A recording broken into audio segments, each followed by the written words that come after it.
Welcome to the Tuesday, October 13, 2020 meeting of the Long Meadow School Committee. Per Governor Baker's order suspending certain provisions of the open meeting law, General Law, Chapter 30A, Section 20, the meeting will not be allowed to physically access, the public will not be allowed to physically access the school committee meeting. School committee is using the Zoom meeting platform to conduct this meeting. LCTV is live streaming the meeting on Channel 12, and a recording meeting will be posted to the LCTV YouTube channel as soon as possible after the meeting. Just a reminder, all votes while participating only must be made by roll call vote. First, the Pledge of Allegiance.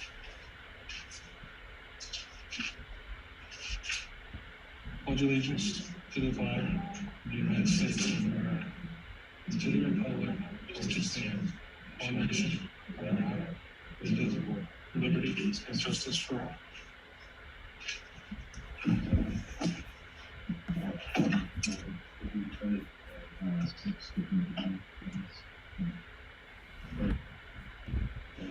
Next, we have correspondence. Okay. One moment.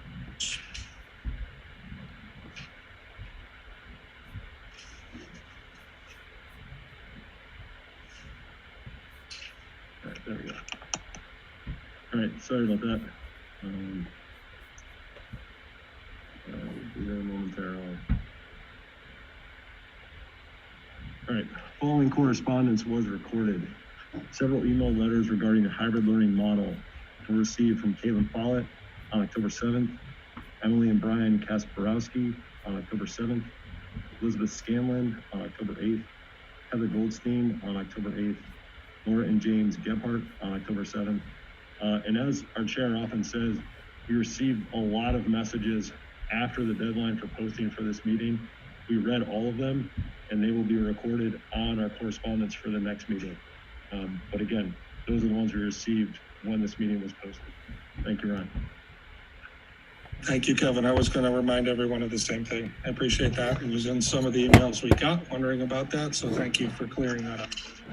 Next agenda item is a recommended motion regarding our minutes. I move that the school committee approve the minutes for the October 6th, 2020 school committee meeting as presented. Motion, is there a second? Second. Any discussion?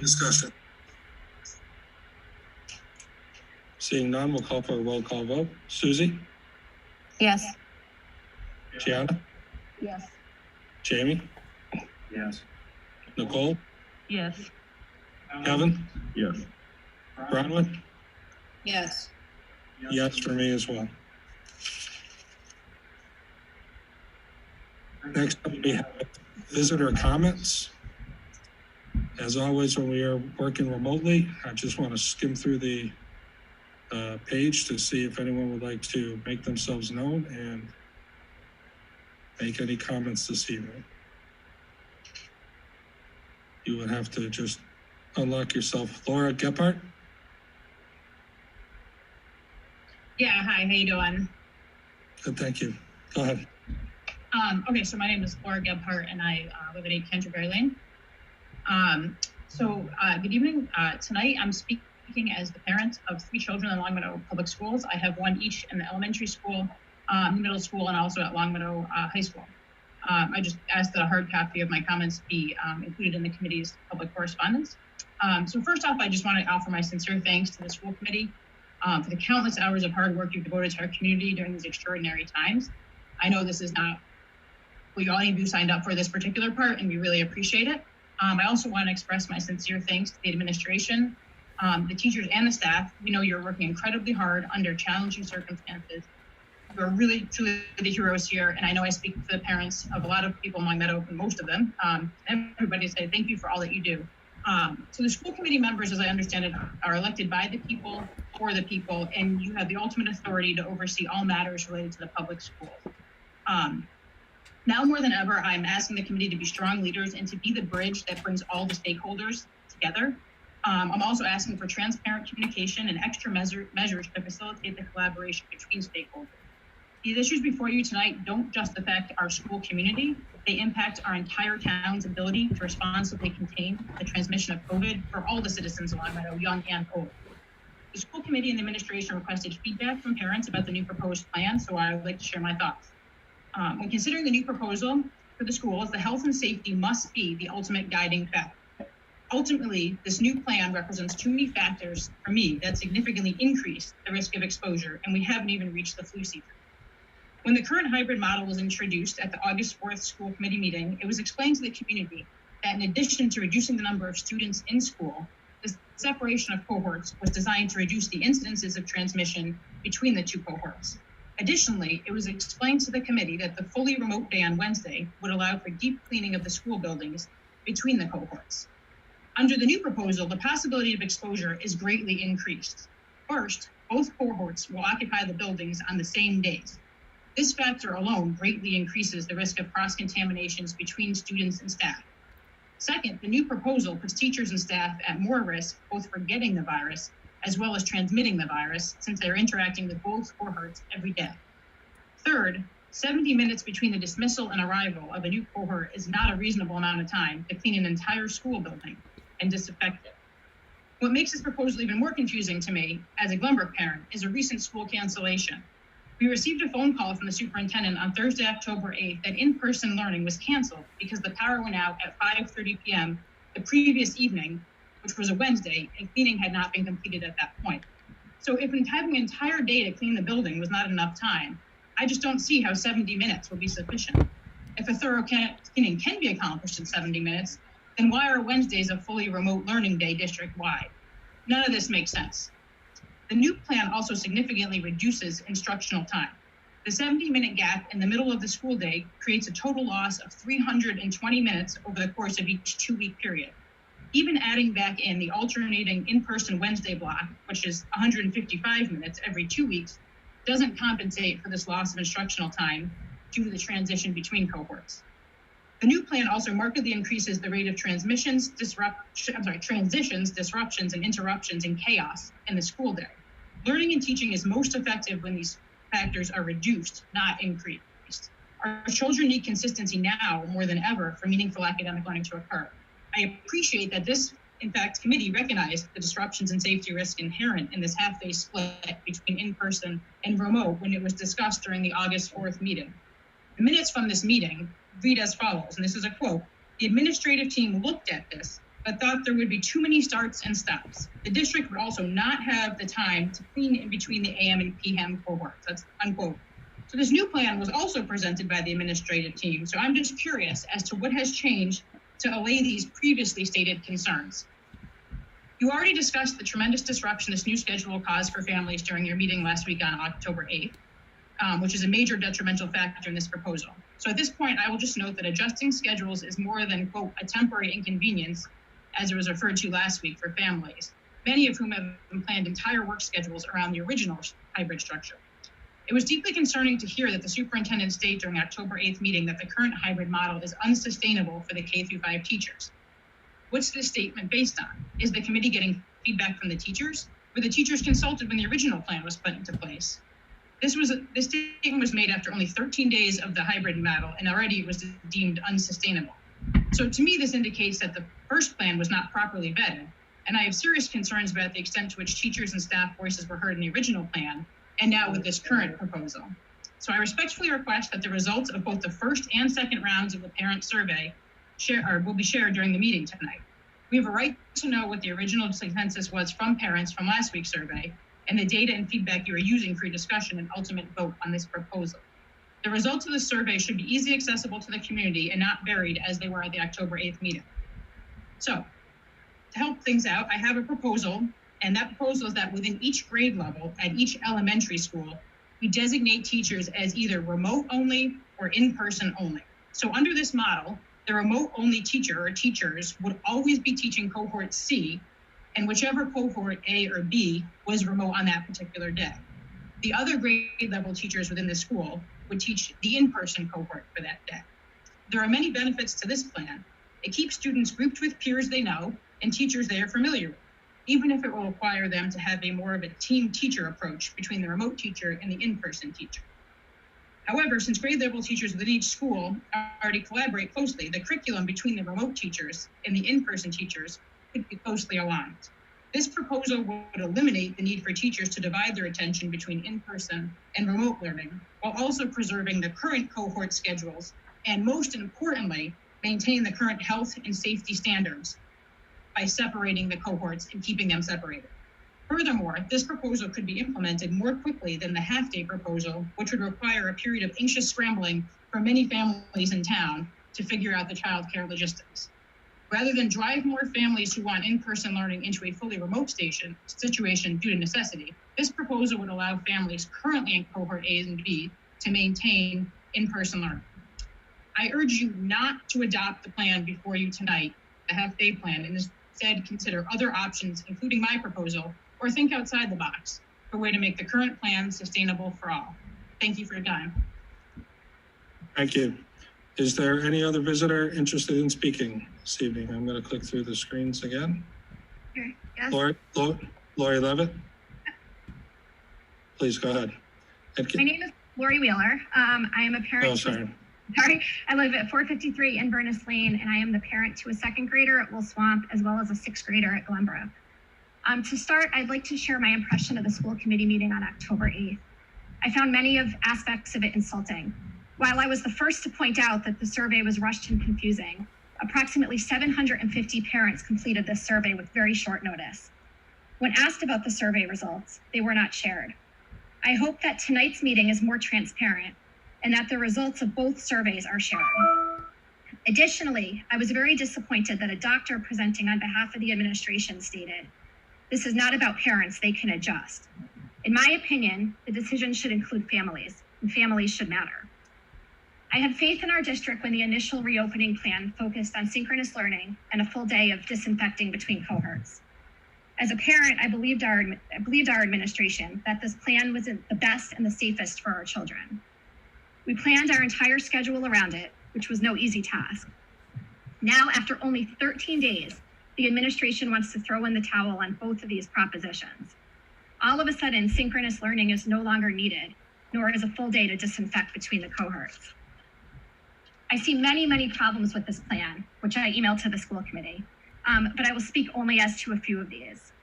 My young learner has just started to adjust to her routine. The proposed plan, in my opinion, the proposed plan has too many transitions in one day. It eliminates social opportunities like recess and lunch, attending school in the afternoons in only 2-hour increments, and spending each and every morning doing independent activities is simply not in her best interest. I want to speak for a minute about being a dual working family. My husband and I are both essential workers, and to a dual essential working family, this plan is devastating. Up until now, we've been able to piece our work schedules together around the consistency of full days.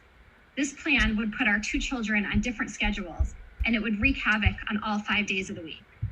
My employer only allows childcare leave to be taken in full days, and you have to attest that the time is being used for childcare because school is closed or unavailable. I question how our district could consider passing a plan that may not be consistent with a federal act designed to protect working families. To further complicate this, the only child care center in town, Greenwood, which was a lifeline for working families like ours, has now closed. Other child care centers with remote learning programs have limited availability. They do not take children for part days, and they do not offer transportation. Due to increased demand, there are few qualified nannies right now that are available, and likely they would still charge for full days of childcare. These are just a few of the factors that I feel affect working families, and I really hope that the school committee considers all these factors and the hardship that this would inflict upon working families.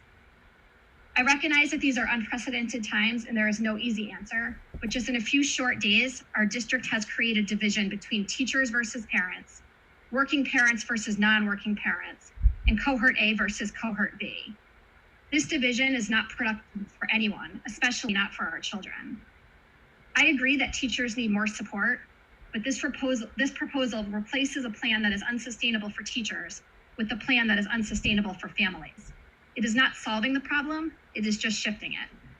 I hope that the school committee, the administrative team, teachers, and parents can work collaboratively together to develop a new plan that will be sustainable for all stakeholders. Thank you. Thank you very much. I would like to thank both our speakers so far. Just to remind anyone else interested in speaking, try to keep comments to 3 minutes if we could, but I didn't want to stop either of you because it's valuable to hear what the public is here to say to us. So I'm checking the screen again to see if there's anyone else who would like to speak tonight. Just make yourself known with one of the little emojis on your screen, or show your video. Seeing no one else. Thank you very much to our guests. School committee announcements and recognitions. Committee members, any announcements or recognition? Gianna?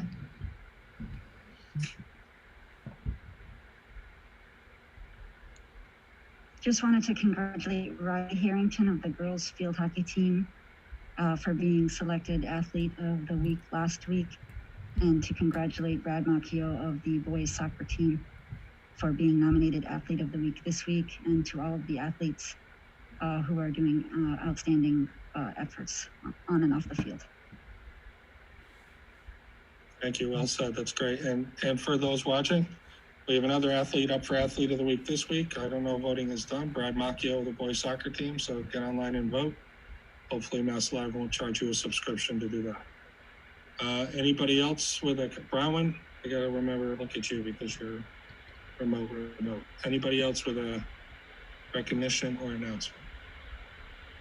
I have one. Our student member, Armin, has recently been elected class president. And I know that something with this is your certificate for you, thanking you for your service to the committee. Thank you. Let's talk for a minute if you want to, and then we'll introduce your replacement, intrepid reporter, Maxim. Sure. So, I'd like to thank all of you just for being so welcoming and helpful, even from my first meeting until today. It was really great working with all of you, especially over the last several months, dealing with reopening. And I'll still be serving in a part-time capacity, and we'll report to you every 2 months or so. And then I'd also like to introduce my good friend, Senior Maxim Tanyushkin, as the new full-time member of the school committee. He currently serves as editor-in-chief of the Jet Jotter and secretary of the senior classes student council. And he's a very hardworking member of the school community.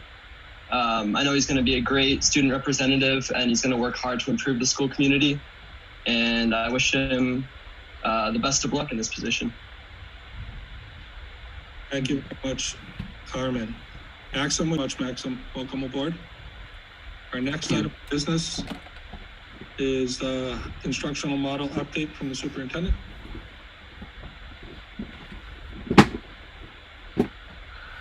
Thank you, and Armin, thanks for your service, and Maxim, welcome. Looking forward to working with you going forward. So, thank you, Cheryl. I wanted to kind of introduce. Over the last few weeks, we've had an opportunity to listen and learn quite a bit. One of the things I really enjoy about my job, and we've had a chance to learn about the student experience, the experience of our educators, and through the recent surveys, a great opportunity to learn about the challenges and the perspective of our families in the midst of sort of pandemic education. And so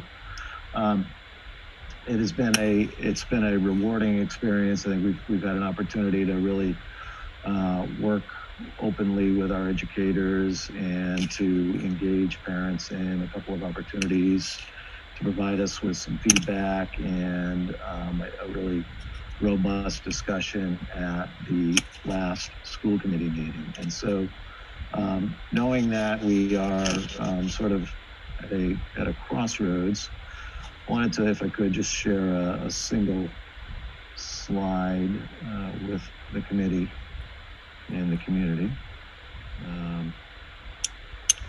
And as we think about the K-5 proposal, I think we've had considerable parent feedback, and we've had an opportunity to learn about the challenges that the K-5 proposal that we had in front of the community that it would create. We recognize that it would create some significant challenges in terms of work-life balance and the schedules that they're trying to maintain for themselves and their families personally. And so, we know that we have some considerable work to do, and at this point, I'd recommend to the committee that we take no action on that proposal until, or if and when we're able to really adequately and properly and fully address the concerns, the feedback that we've heard. And yet, I also want to commend our principals for bringing forward a plan that I believe represented a good faith effort to represent the experience of our students, and I appreciate their willingness to engage our educators in the development of that. And so there certainly some merit to the plan that I think we can identify and implement within the existing student schedules, and kind of recognizing that the half day in person, half day at home was creating some logistical challenges for our families, and I'll share the data on that shortly, the survey responses.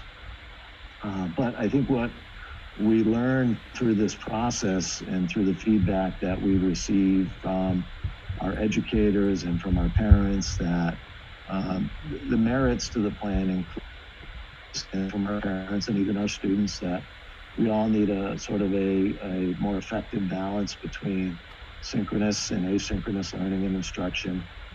We certainly want to continue to heighten the consistency of the student experience, and so there's some components to that we'd like to explore, and then ultimately create a manageable and sustainable set of expectations for the connections that our students and our remote learners have. And so, I think that would be a sensible step forward for us to continue to work with our educators and the community to identify how we can enhance the current model, again, within the existing student schedules. And beyond this, as we sort of look at the components or the elements of the plan that seem to make sense to stakeholders, beyond that, I think I want to be sure that we follow up on our exploration of in-person learning for our earliest learners. I know the committee's anxious to continue that conversation. And then one of the other things, obviously, is that we heard is the childcare demands that any schedule will have for our families, and whether we are in a hybrid model or some other arrangement. We have begun to explore the feasibility of, for lack of a better phrase right now, community learning centers, places that, where students could work in a supervised setting to conduct their remote learning. And so thank Mr. Mazza for pulling together some town officials and from some school officials just today to begin that feasibility study to explore whether or not there are school or town spaces available that we could use to assist families with childcare. I think Mr. Shea had talked about that at a recent meeting, and I had a conversation with another committee member about that. So that's something that we want to explore. I don't want to sort of overpromise on that. There are some logistical obstacles that we'll have to overcome, but we're willing to roll up our sleeves to see if we can pull together some childcare supports for families via these community learning centers that were sort of tentatively named right now. So I'd like, if it would make sense to the committee, I could pull up some of the survey data, and I think we'll see that there are some elements and components of the plan that seem to make sense to some community members, to some stakeholders, and we can start to identify some of those elements and components that we could continue to explore and implement, again, within the existing schedule. So you just give me 1 second. I will pull up the survey responses.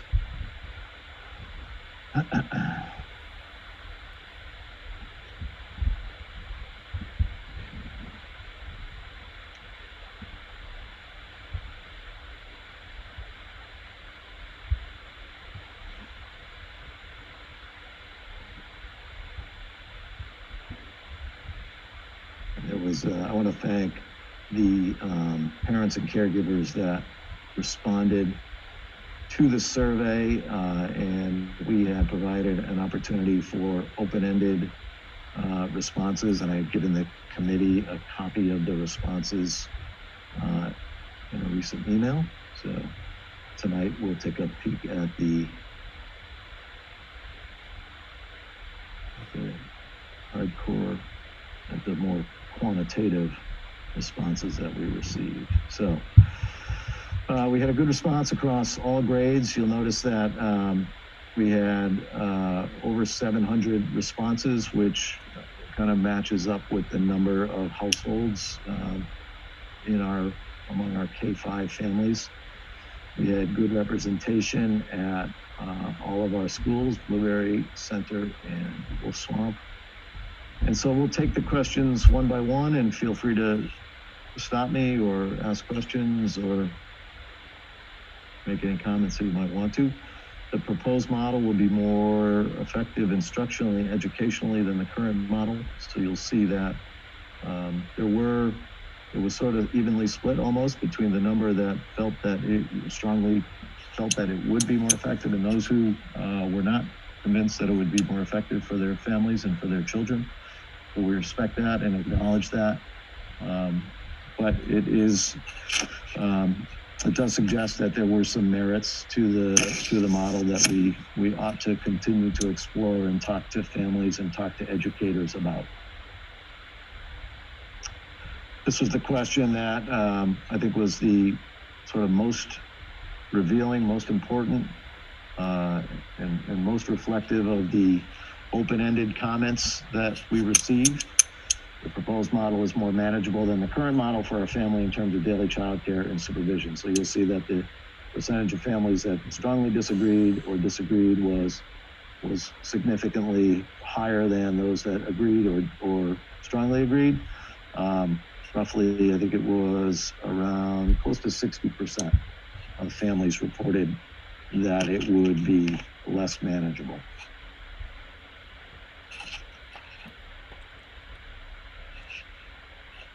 This question to me suggests that, we have some opportunities to explore the balance between synchronous and asynchronous education. And it was more evenly distributed, I suppose, across the 5 categories, the 5 response categories.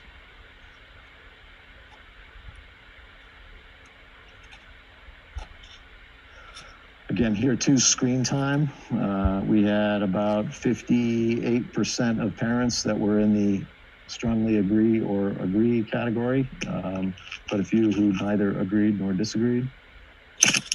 48, I'm sorry, thank you. And so, again, looking to see, making sure that we have that kind of an appropriate amount of screen time, and we don't have a model that perpetuates Zoom fatigue. Again, a question that really gave us some pretty clear insight into the logistical challenges that the model would present, and the parents were reporting to us that they would have challenges supporting their child under the proposed model. So I appreciate that we had this sort of open opportunity to talk to the community about the model and sort of thoughtfully gather feedback on a couple of occasions. And then routines and consistency. Again, there were parents that felt that it would provide consistency and routine, but I think they strongly disagree. The percentage of families or caregivers that strongly disagreed perhaps felt that the interruptions midday were a factor. Social emotionally, again, more of an even distribution, but perhaps some indication that there was some merits to the social emotional components or elements of the plan that we had put forward. And then the final questions relate to the time that our families would need. We had around 46% said that they would need more than 2 weeks. So that suggests that there's certainly quite a few families that put a lot of time and thought and energy and planning into the child care arrangements that they have to support their children. We did see in the final question that if the new model was adopted, that most children would remain in their AB cohort. We did have about 12% of parents and caregivers reported that their child would move to cohort C. That's the blue bar in the question that you see. The families reporting that their child would remain in cohort C, and just a small number reporting that they would move from cohort C to an in-person learning model. And then we had considerable amount of questions and comments. For those of you who appreciate word clouds, I'm not sure I wouldn't vouch for their statistical validity, but you'll see what words seem to pop up with more frequency than others. And certainly the schedules and routines and challenging and work seem to be common themes that came out. So that's where we stand. I'm happy to pull up those questions again, but I think we would again recommend that at this point the committee take no action, that we spend some time exploring the components and elements of the plan that made more sense to our stakeholders, to our educators, to our parents. And we look to enhance what we're currently doing within the existing schedule, but also looking ahead still to opportunities for additional in-person learning for our youngest learners. So stop there, and our elementary principals are on the call. They're with us in the Zoom meeting, and they're happy to answer any questions you might have, or answer questions about the model or where we could go going forward. Thank you, Superintendent. Just one thing before I call on anyone to speak. If you're not talking, can you please make sure that your microphone is on mute? I don't know why, but the feedback tonight is brutal. So if you're with us, I appreciate it. I'm glad you're watching. Just please make sure you're on mute if you're not the person speaking. Thank you. Committee, Susie, you have a question? I do. Thank you, Superintendent. I appreciate the review, and I do appreciate you taking the time, taking the plan off the table. But I do just want to reiterate that the plan, and actually reiterate the words of the principals at the last meeting, that the directive that was given to the administration was to come to the school committee with a plan for more in-person learning for grades K-2. And that the plan that you brought us did not really fulfill that directive. And I'm wondering if you're thinking about a plan coming forward that does.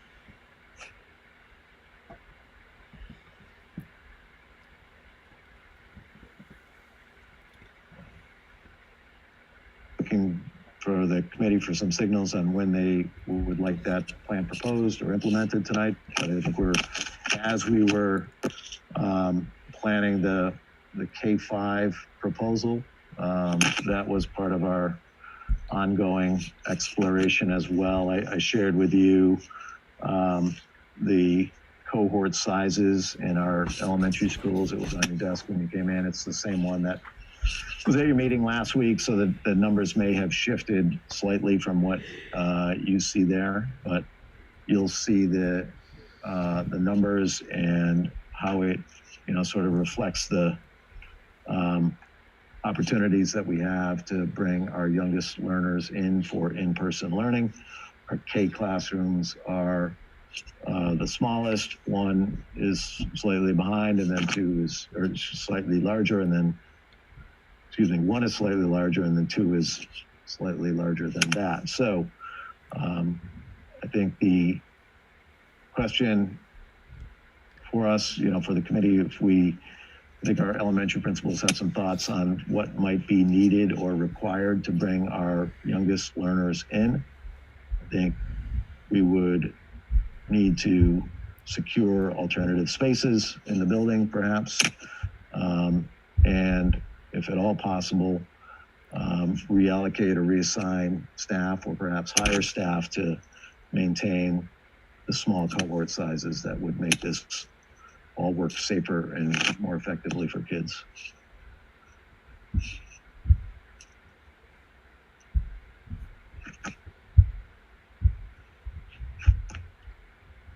Yeah, you have a question?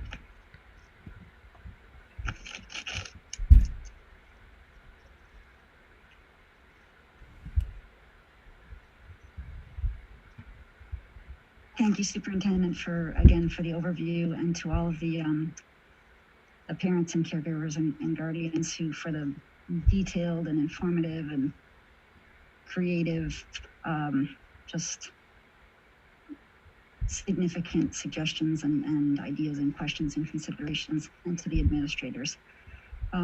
Superintendent, can you pull back up that next step slide? Sure. Yeah.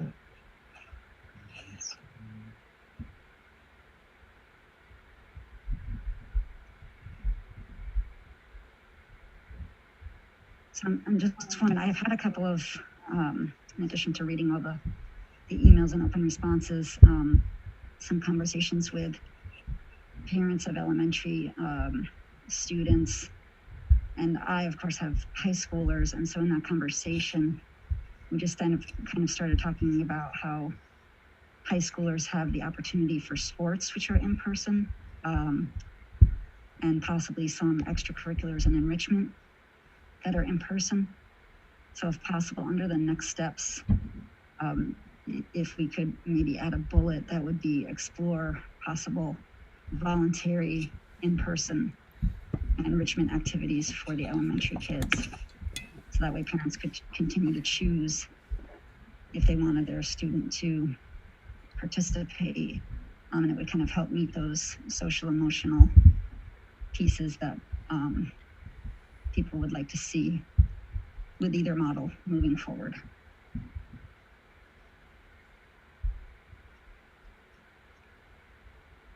And specifically after school enrichment, is that? Yes, yeah. Sorry, yeah. Yeah.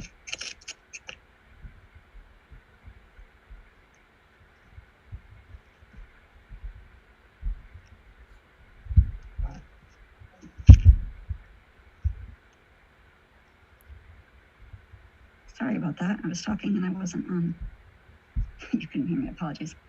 And then with the childcare bullet, Superintendent, I would suggest maybe changing that wording to logistical, because I don't see it as just childcare. There's additional factors that go into it and additional stressors. So that's just a wording thing, but yeah. I think it's important. Thank you. Okay.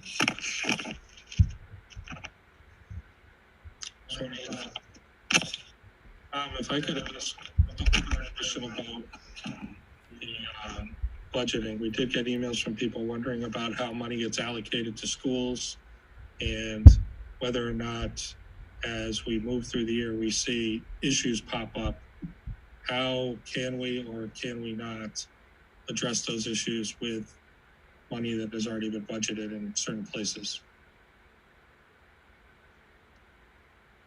School committee would have the ability to transfer funds that would be identified in the budget that maybe were appropriated for specific use. But we now are saying they won't be expended to the full extent that they were budgeted. So it would be within the school committee's purview to make those line item transfers to support whatever the need may be, whether it be additional staffing, or related expenses in order to address the concerns of a certain model. Great, thank you. And you're the person with that answer, right? And When we need it. Nicole? Just to add on to that, I'm wondering if we might be able to get a look at some point in the future about exactly what that might look like, roughly how many dollars we might be talking about that might be movable, for the purposes of having maybe more conversations about additional staffing at that K-5 level to address the questions of sustainability there. Sure, we most certainly can put it on one of the upcoming finance subcommittee agendas. I would say the budget at this point is very fluid. We still have a number of positions that are unfilled but posted. So knowing the impact of when they get filled and the salary of the individual that gets selected to that position, it certainly would have an impact on that information, but we most certainly can look at that at finance subcommittee to the full committee. Thank you. Thanks, Tom. Evan, you have a question? Yeah, thank you, Ryan. First, Marty, thank you for your presentation. I think we all appreciate the time that you and the rest of the admin team have put into this. So thank you for giving us the update, and thanks to all the families for all of the input, the survey input, the open comments, the emails to us. It's greatly appreciated. So thank you to everyone for that. I have some questions with respect to the sort of, let's call it, revised hybrid model. And I also have some with respect to the full in-person. So the revised hybrid, I guess I'm curious, thinking about, the teacher's perspective. One of the things that they said was the biggest struggle is trying to teach people in person and remote simultaneously. And I wonder if we can just talk a little bit about that as we think about short-term changes we can make to the hybrid model. We had talked about the idea of having a dedicated cohort C teacher, which that might take some of the, it might make things better for the cohort C group because they would have a dedicated teacher. And it might make things a little bit easier for the classroom teachers who are teaching A and B. I also think it's worth discussing the idea that came up in the visitor comments. Is it possible to have a remote-only teacher and have more of a team-based model? And again, I don't know what level we're at in those discussions right now, but I would love to hear our current thinking on that. And I guess just one final comment on the hybrid model, and then I'll stop talking about that. But Tom, thank you for leading the way on the Greenwood discussion. I think that's a huge issue that if we can make any progress on that would be, especially welcome to families who just really have very few options for how to handle logistical support, childcare, whatever we want to call it. So thank you for that. But anyway, Marty, I'm curious if you want to weigh in on that question.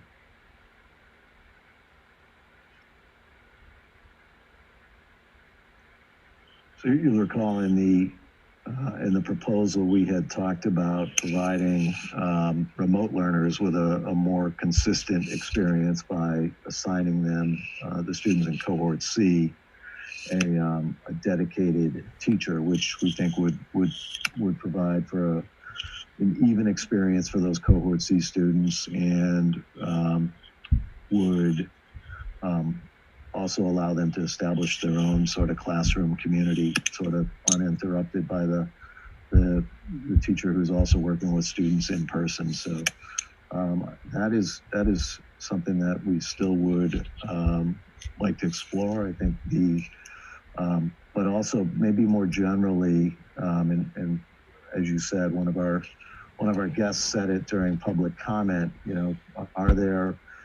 Could we reassign teachers to have them provide that dedicated, consistent support to our remote learners? So that is something that we continue to plan on, and would want to, if we'd want to gather some feedback from our educators on that and from our parents on that as well. But I think it goes to that notion of how do we ensure that, kids have a a sort of consistent experience both at home and while they're with us in person. So I think, you know, we want to continually look at how how staff are assigned to ensure that, you know, kids are getting that good, high quality in-person instruction and that they're feeling supported and connected to while they're at home. So, our elementary principals are here as well. If they have any thoughts, they're welcome to jump in as well. One thing we did talk about, and thank you to everyone. We realize that these are trying times for absolutely everybody, so families and caregivers and our kids and our teachers. So taking cohort C and giving them a dedicated educator consistently is, you know, something that we do feel would be beneficial.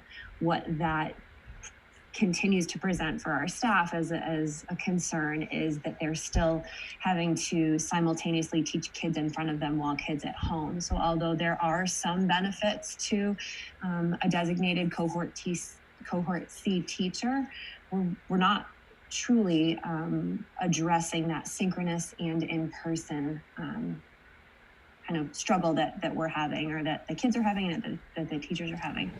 And we did think about, as public comment was mentioned, you know, could on days that cohort A is in person, cohort B and C have their own teacher. We did look at that and we ran numbers on that, and there are you know, some benefits to that, certainly. What we were struggling with is a class size or a Zoom call or a Google Meet of 40 plus children. So that was something that we didn't necessarily feel 100% comfortable with as far as the quality of the instruction for the kids at home, being with, you know, up to 45, I think was the most that we had calculated given the cohort size. Would 45 in a Zoom call be appropriate, beneficial, you know, for our kids? So that is something that we definitely talked about early on. And there are districts who are doing that, local districts who have in excess of 100 children on a Zoom call. And so I think we have to do some thinking about, is that acceptable for us, or are we okay with that? So it's not something that we've ignored. I think it's a great suggestion. We've looked at that. We would just have to think I think we have to think about that a little more if that becomes more of a reality.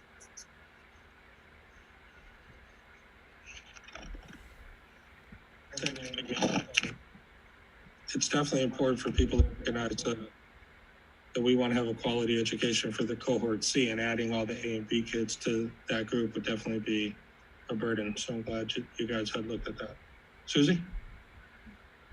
Oh, I'm sorry. Yeah, Bronwyn. Keep forgetting. Go ahead, Bronwyn. Thanks. I just wanted to, first of all, thank all the parents and guardians for providing us with so much feedback. It's extremely helpful.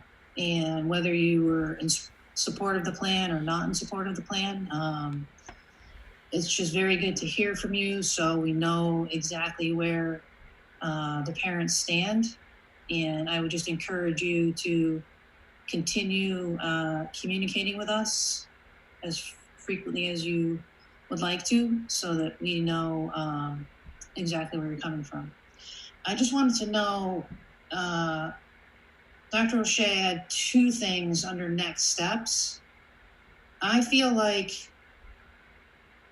we, at this time, should only focus on one of those, or we should just stay as we are. And having said that, if we pick one of those to focus on or stay as we are, I think we need a timetable, because it's already October 13th.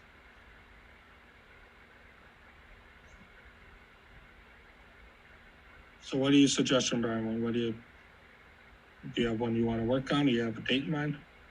I guess I may be looking for the committee's feedback on if they want to focus on one of the next steps, such as K1, K2, the logistics of K5. Do we want to try to implement some type of timetable? Like, what direction do we want to move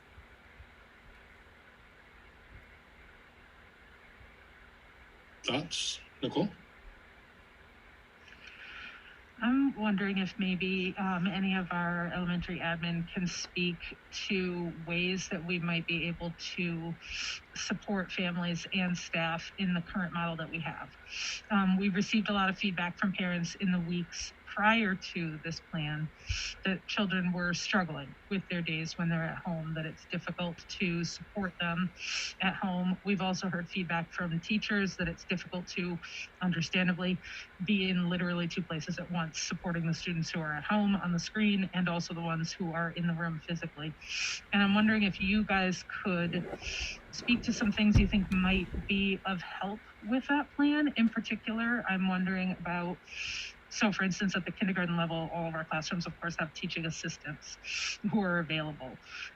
Is there a way that we could sort of rethink what's happening in the classroom where teachers are able to keep their focus on those core lessons when whether they're talking to the in-person students or the remote students, and have another person who's available, whether that person is with them full time, or that's probably impractical, but with them at least some of the time, to help out with other aspects of learning, to help with that reinforcement of skills, or with helping students when they're at home and are working on extra assignments, science, social studies, or specials, etc., to kind of create maybe a schedule that looks a little bit different than the one that we're used to, while keeping that Monday, Tuesday, Thursday, Friday still in place, but the actual classroom time maybe looking a little bit different, rethinking that, because we've gone at this with the approach of whether you're in person or online, you're fully with the class all the time. Maybe us reconsidering that might be helpful. Have you guys had any time to discuss what supports might be useful in your experience?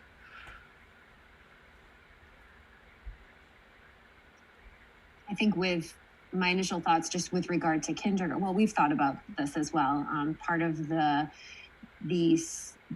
structure that we have in place right now is, we call it our blue dot model. And the reason it's a blue dot is because that's the color of the dots that showed up in our PowerPoint. So it just kind of stuck. So please understand that's where we get it from.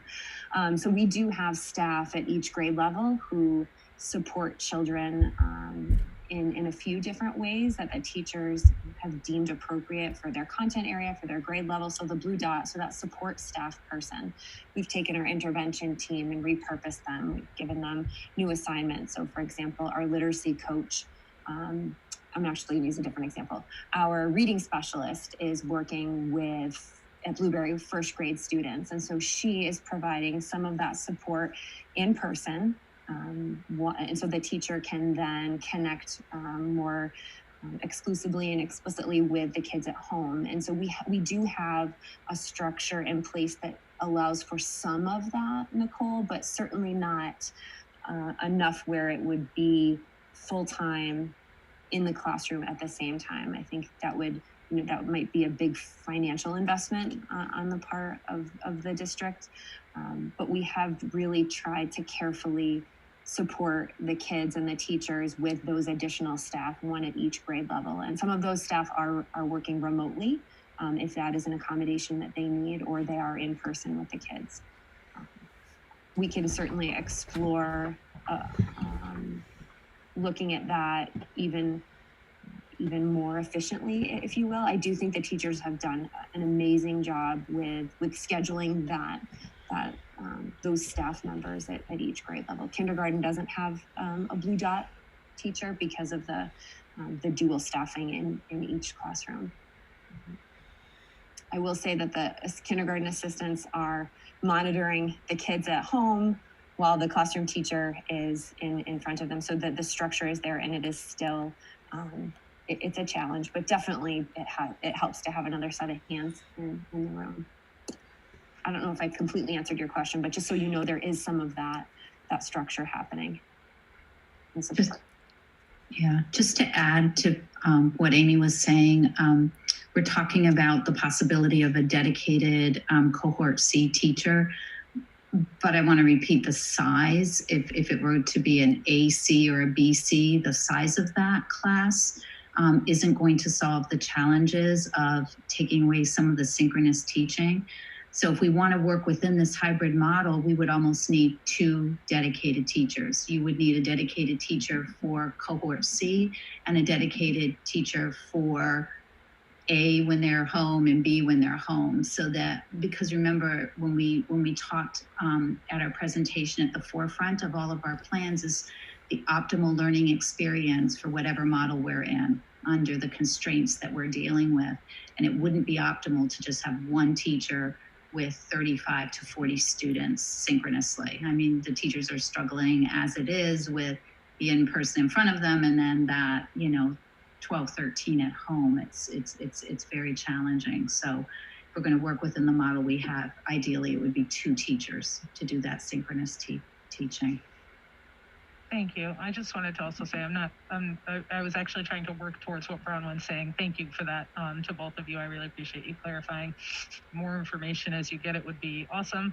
I know if we're going to narrow in on something, the idea of looking at some of the logistics of this and how we can better support what's in place seems like it could be a good way to move forward. So thinking of what supports we might be able to offer and how we can kind of help get this working a little bit better for families and staff alike. Thank you. Thank you. And to just quickly get back to what Bronwyn and Susie both brought up, the idea of K-2, Marty, do you have any thoughts on when it might be possible to look at those supports, possibly look at the idea of having that, and when we could hear about that, I guess is the question that I'm asking. To clarify, are we talking a plan or implementation? Is it, I think we could, if we're looking for implementation at the K1 level, I think probably November 9th or the 16th would be the earliest, I'd say. And then in terms of a plan, we probably would want to have, I hate to say this, your next meeting is not until the 28th, well, 27th currently, but potentially the 28th because of the town meeting. So I think I'd want to bring a proposal back to you sooner than that because it could involve some matters that are within the purview of the committee, in terms of schedules and staffing and so I don't know how open you might be to another meeting prior to the 28th to discuss what a K1 or a K1-2 implementation could look like. I would, you have the cohort numbers there. I think you see that our grade 2 numbers are they're larger than what you're seeing in K and 1. And as long as we're working with that 6-foot distance standard, that would be, it'd be a challenge to get, because the grade 2 numbers have gone up and we've had an opportunity to kind of live the experience of younger learners at a 6-foot standard. So I think we have a clearer idea of what numbers we could fit in each classroom and what numbers we could educate in the building as a whole. So, if you wanted an implementation date, I'd say we could look at the 9th or the 16th. I hope that answers your question. Yeah. I'll comment in a second, Susie. I think the key for anything is that the admin team and the teachers have the opportunity to say what is feasible rather than us here in the meeting. So we definitely have to hear from them before any sort of, thought about implementing happens. That's for sure. Susie, you had your hand up. Thank you. I think you touched on something and I wanted to dig a little deeper if it's possible, Marty. Have you established maximum class sizes for each classroom with the 6-foot standard and considered scenarios for a potentially smaller standard?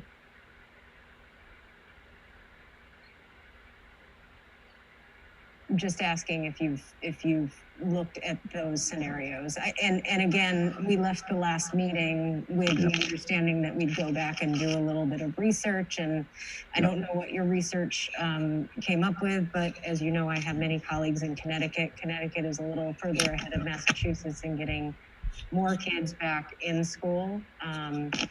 And in some of the districts, what's happening is they're guaranteeing 4 feet, but they are trying for 6 feet wherever possible. And so I'm just sharing that with you because that came up in my research. And some districts have actually gone full-time since the beginning for grades K to 5. Yeah. In particular, some closest to us, just down over the border a couple towns. So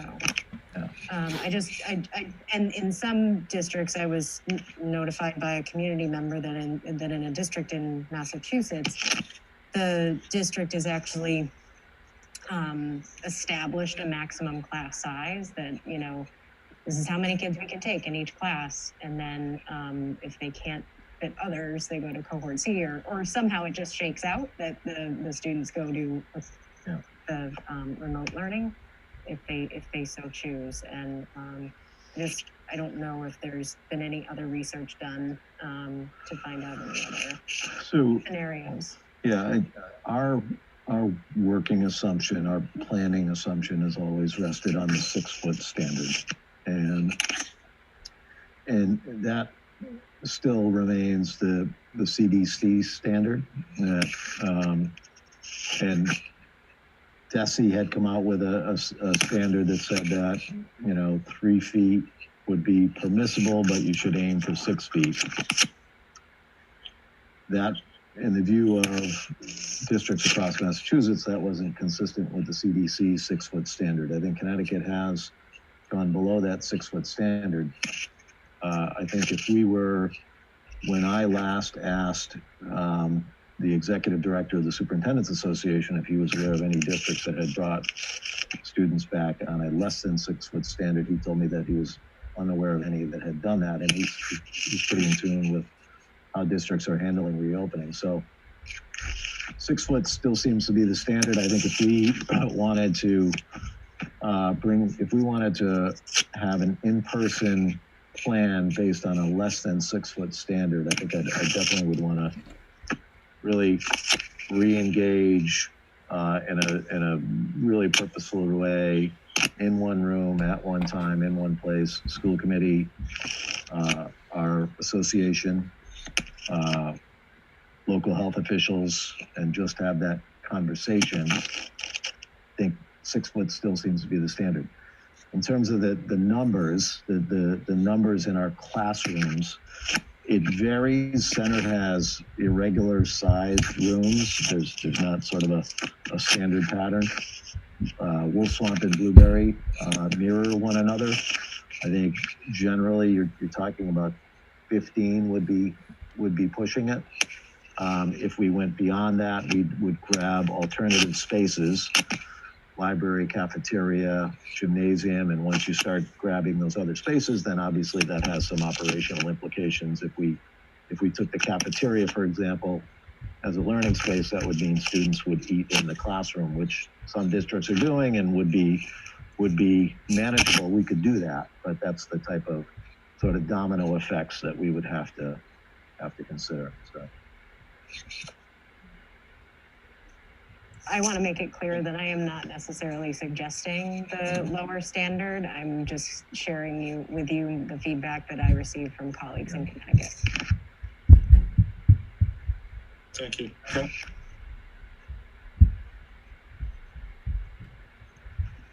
Yeah, a couple things.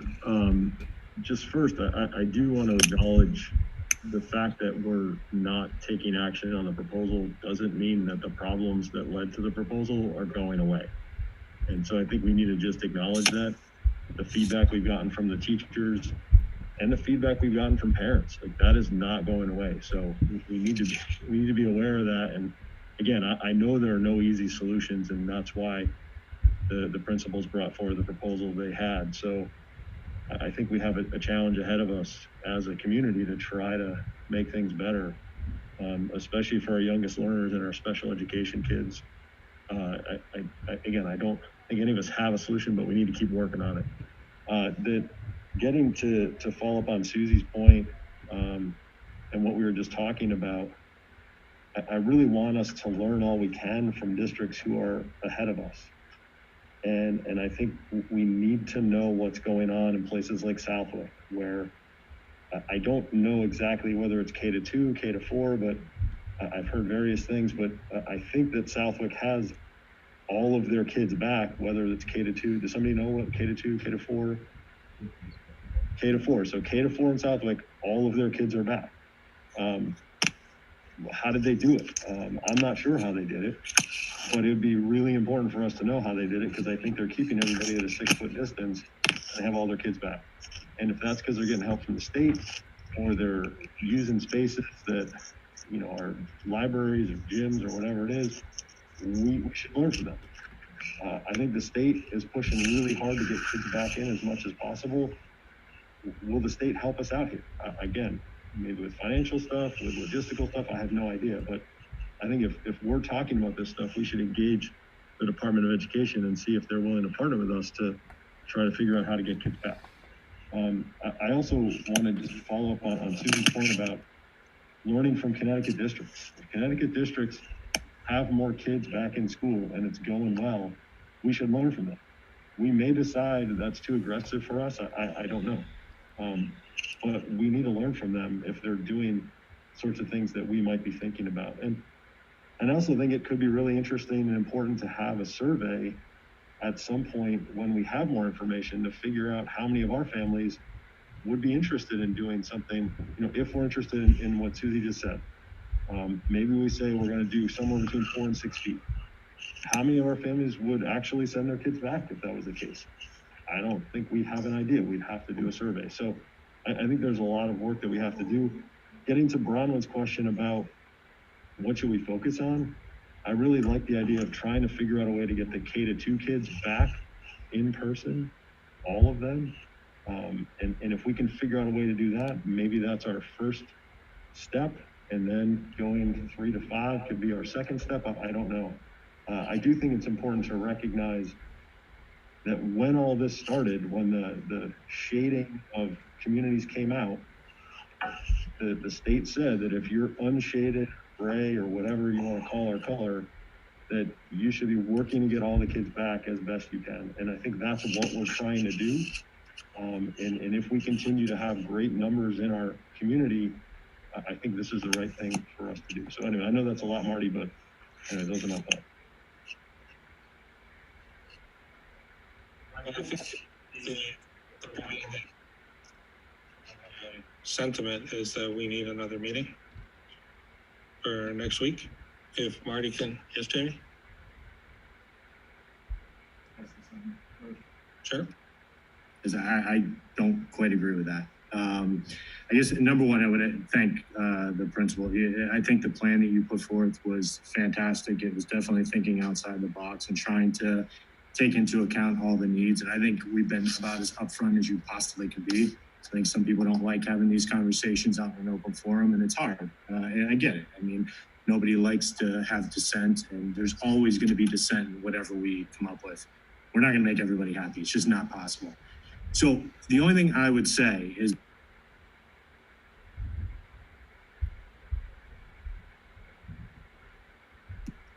I don't think waiting more time, I won't call it wasting more time, because I think all this time is valuable to figure this out. We all obviously realize this over the last 2 months. Taking more time and waiting, similar to the conversation that we had 2 weeks ago about the special needs kids, where we said, do we lean forward and take care of what they need, or do we sit around and wait and think about things? Or do we lean forward and do what's right by the kids who need our help the most? Whatever we need to do for special ed, I've heard great things of what we've been doing over the last week. There's probably a heck of a lot more work we could do and more leaning in to help those kids who need help. K-1, 2, I don't think we should be waiting longer. Based on that survey, it's pretty obvious parents need time as well. I mean, it did show on that survey that, you know, if we implemented something, the current plan that we were talking about in 2 weeks, parents would not be very happy with us. So to wait another 2 weeks, 3 weeks, a week to talk about a plan with what we're trying to do, my opinion is you put a stake in the ground, because there's going to be moving parts, you know, until you say this is what we're doing, you won't know who's going from cohort C into cohort A or B. You don't know what is going to happen. So you don't even know the numbers that you're dealing with at this point in time until you actually state what your intentions are. And I guess my opinion on this is those kids, especially, and even second graders, I think we should be stating our goal is to get them back. Let's figure out how we get them back. And if it's adaptation, then so be it. And put that data out there so parents can plan on it. I don't think it's fair for that side of this equation, you know, to leave it in some arbitrary date and another meeting. I think we should have this discussion now, in my opinion. Sorry, I was a little long-winded. I think Drew said something that you agree with everybody and said something completely different. You to the plan, and you want to make the plan tonight, in which case you're right after. No, I'm saying put it there. It's the one parent the kindergarten is proposed to go back full time.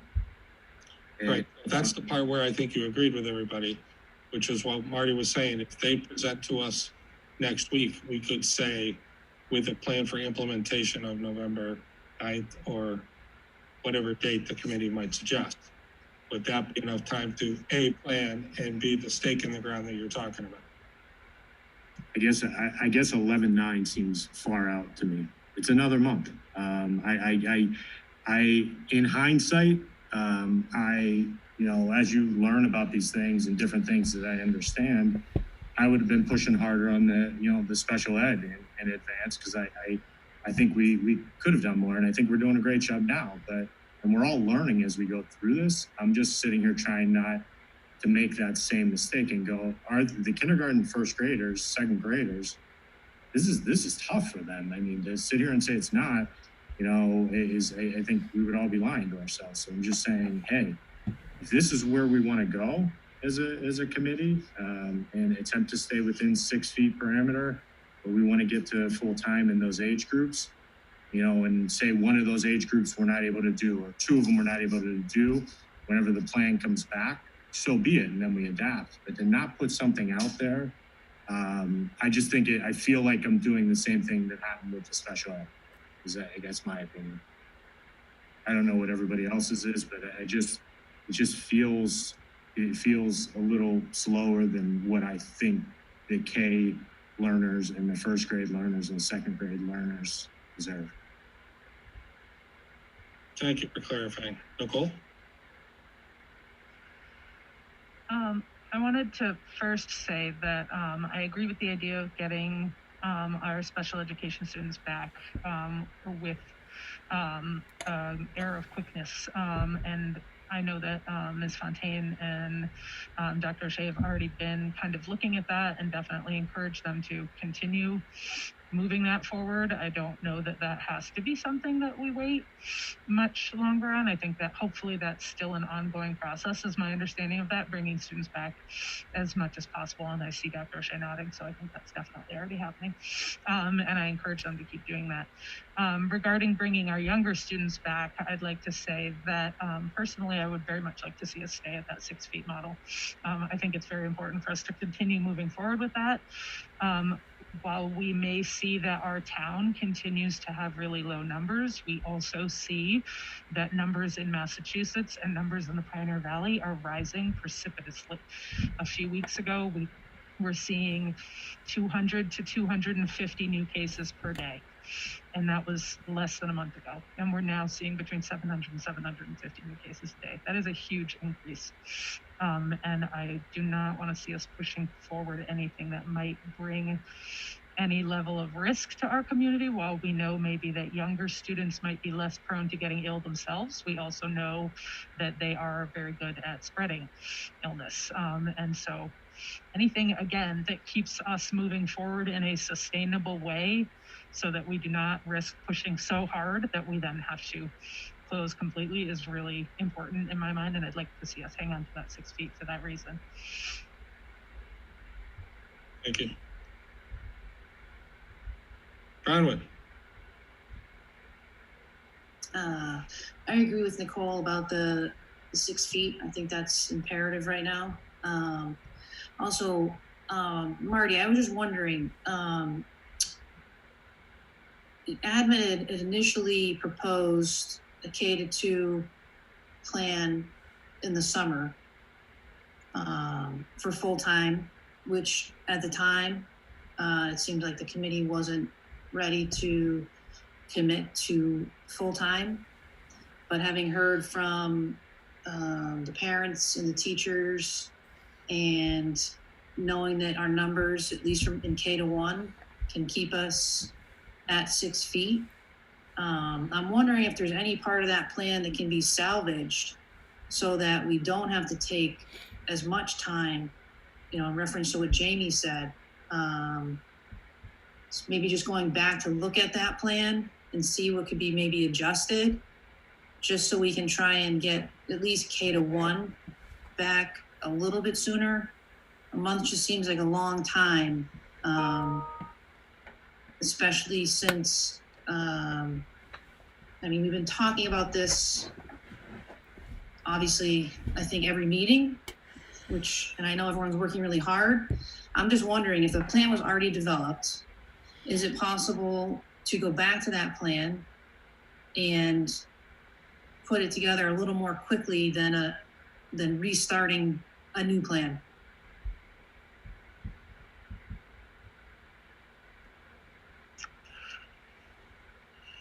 I would say if we're the ability to move on it sooner rather than later is greater. If we're talking K-1, we're talking K-2, I think we would need some additional time. And what has changed, a couple things have changed since the summer. One is we've experienced it, we've lived with it, we know what it's like to move little children around a classroom and through a building, and we have a good experience kind of understanding what it's like to bring them to wash their hands or use the restroom and that kind of thing. So I think if we're talking K-1, we could turn it around sooner. If we're talking K-2, it's a little different. Once you get into grade 2, what has changed there is our grade 2 enrollment has ticked up a little bit. And the other thing is that the grade 2 involved reassigning classrooms, especially in the case of Wolf Swamp, reassigning grade 2 classrooms into more spacious grade 5 classrooms. I hope I'm saying that correctly, Ms. Pratt. You can correct me although you're new to this arrangement as well. But grade 2 involved moving more classrooms around, switching classrooms from upstairs to downstairs and vice versa. So that we'd need some time to make that happen, and I think that would be disruptive. So 2 is going to be a challenge, regardless. Even aside from what I'm describing, I think we're willing to do the work. But when you look at our 2 numbers, grade 2 numbers, you can see that the combined size of cohort A and cohort B, it's starting to creep up there into the 17 or 18 range. And the other thing, keep in mind that we really have to plan for cohort C. We have to be prepared to allow cohort C families to transition back into in-person learning. So we have to make allowances in the space plans that we develop for their return to in-person learning. So our principals, feel free to jump in if there's anything you want to add in terms of the complexities of bringing students back for in-person learning, or the potential timeline, how much time we think we might need logistically and educationally to get things in place. Marty, can I just jump in before they Yeah. answer? So I totally understand the grade 2 situation is seemingly very different than K and 1. And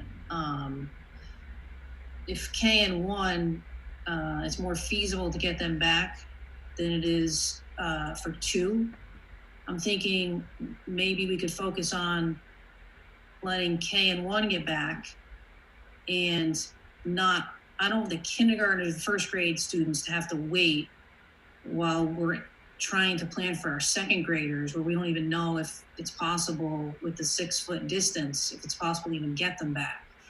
So instead of making the kindergartners and first graders wait, I do like the idea you had about moving a little more quickly with the K and 1, and then and then take it from there with other grades. Thank you. Any of the principals, anything you want to add in terms of the challenges or complexities? We would also, go ahead, Donna, you want, or Marie? Sorry. Yes, so I think the first grade classrooms would have been moved as well. I think for my first grade, second grade poses the problems that have already been stated just because of the numbers. So in first grade, I would be wanting to add a section. So that would take up a little bit of time to set up a classroom. And then I will have to say, we would have to then look at class lists and do some reconfiguring of class lists. And then the number of students would be a little bit more manageable with four classes. Oh, I was going to say that for Blueberry as well, in order to keep that 6 feet. And the small class size, I think, is really important, especially with the safety protocols that we are now adhering pretty strictly to. We mentioned that last week as something that we've learned as we've lived with this model, what the children need and the time frame and what the space also allows for their learning. It's been a good thing to have them maintain that 6 feet distancing. So we would also, I would want to add another section at Blueberry in first grade at least. And to Marty's point, I think we'd have to, in a very timely fashion, find out from our cohort C families who would plan on coming back if we have, full time and full capacity, because that's going to impact our planning. So we would need that information immediately from our families so that we can make appropriate planning and make sure that we have the space we need. And I do think we've talked a lot about maintaining the small class size. So I think each of us have thought about, should cohort C come back, we would add a section to make sure that we could maintain the small enough size so that we could give the teachers and the students all the resources and support they need under the circumstances.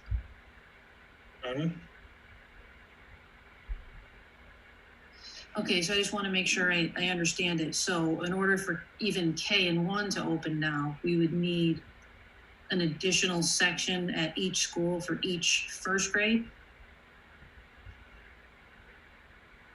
I would just qualify that. Yeah, I would just qualify that and say that unless we're able to reassign the larger classrooms into larger spaces. So I'm looking at Wolf Swamp, for example, has 18 children in cohort A and cohort B in one of the first grade classrooms. And so those 18 children, I'm assuming, wouldn't be able to fit into the existing grade 1 classroom where those students are. And so we'd have to either add a section or identify larger spaces within the building where those students could be taught. And if we grab the cafeteria, then that would mean that students would have to eat in their classroom, which then that poses some other issues that we have to work through. I'm not suggesting that these aren't surmountable. I just would want everyone to understand some of the operational implications. It's just that when we got the list of the numbers, when we talked about the K-2 proposal a few weeks ago, we all did notice, and you mentioned that the second grade could be an issue.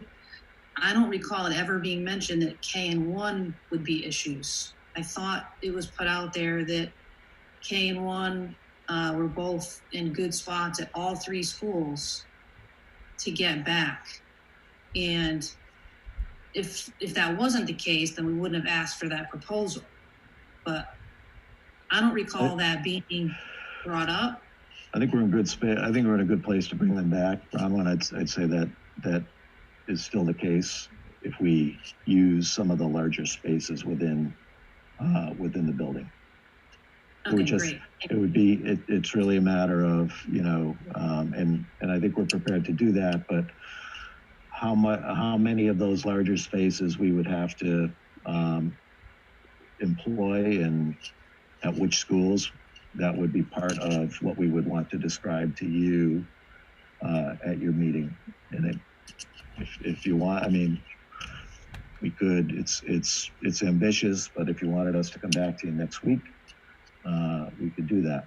And we could let you know what the plan would be, what resources we might need, what the implications would be educationally, logistically. We would want to paint the full picture for you, just so you can make an informed decision on that. Okay. Got it. So kindergarten, we're good though. We think we can fit in the classrooms where they currently are. Well, again, it part of this depends on cohort C. So by way of example, you have a classroom at Wolf Swamp that has 19 students in cohort A and cohort B.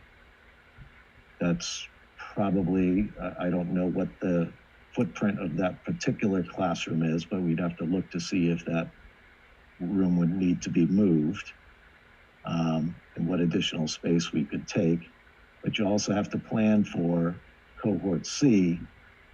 If we decided, let's say, we're gonna just go ahead and plan these classrooms and respond to cohort C if and when those families signal to us that they want to come back, then, we'd have to respond accordingly.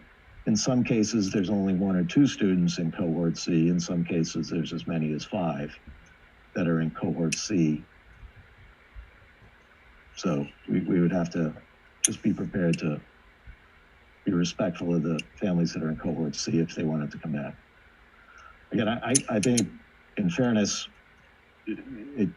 I would want to, you have to look at this sort of classroom by classroom by classroom and think about all the implications in terms of the footprint of the classroom and the available space within the building, and then come back to you and show you what it looks like. I think I would want that opportunity to make sure you understand completely what classrooms might be reassigned, what spaces would be repurposed.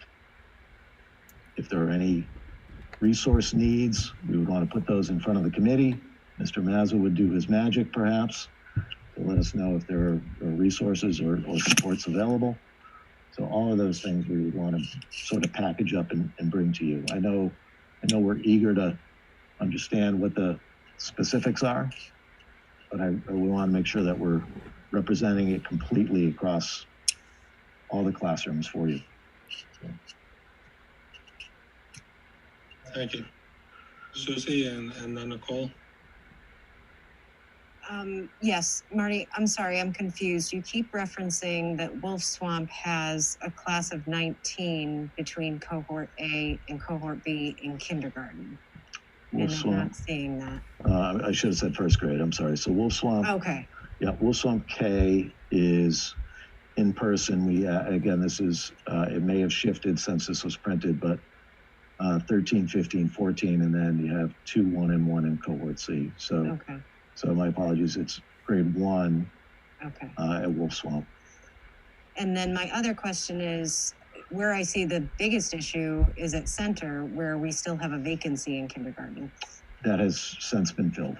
Okay, so so this isn't updated with that information. Correct. About who's moved to that other section. Correct. Yeah. So conceivably, the shakeout of students moving from one or two of the other, however you pulled students from those other two sections into the vacant section, you're at a good place in those two? You would have maybe about, that's for Donna, sorry. yeah, there'd be about 45 students spread out over those 3 classrooms, but Donna, feel free. Right, and then I guess I would immediately reach out to the 10 families who are in cohort C and see if they would plan to return. So it'd be the difference between, 14 to 15 students and possibly 18 students in a classroom. So we do have the footprint for that, but it's a big difference for the teachers, with those extra students. So I would reach out tomorrow or this week to the cohort C families. Thank you. Thank you, Nicole. I'm just wondering if we can circle back to cohort C as far as their day-to-day experience.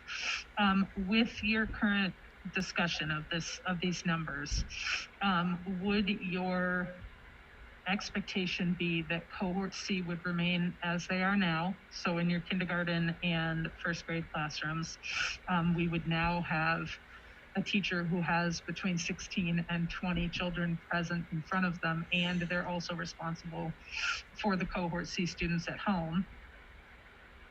Or would we be expecting that in order to implement this move to K1 fully in person, we would need to get separate teachers for cohort C, which means moving those children out of their current classrooms, and also means that when students stay home from school for illness or symptoms in K1, they would not be able to access the classroom virtually. They would be home. To be determined, yes. So that you framed the question perfectly. I think that would be part of what we would need to study over the next week is when we sort of combine the cohorts and have them all in person, and then find out how many families either move in or out of cohort C.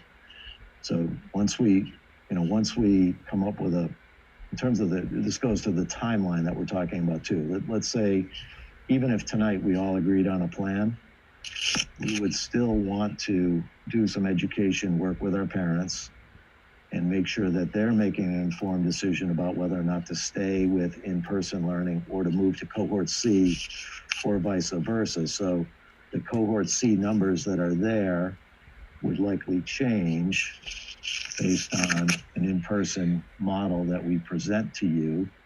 And then we'd have to make a determination about whether or not, the numbers of in-person learners are small enough where we could reassign a staff member to support the remote learners exclusively. So it really is a matter of seeing how the cohort distribution is spread out once we come up with a plan. And then so I think that is to be determined. We would like to provide a sort of consistent remote experience for our cohort C students. But we'd have to look after we move to, as part of the planning, we'd want to see what staff were available to serve the cohort C students. Bronwyn and then Kevin.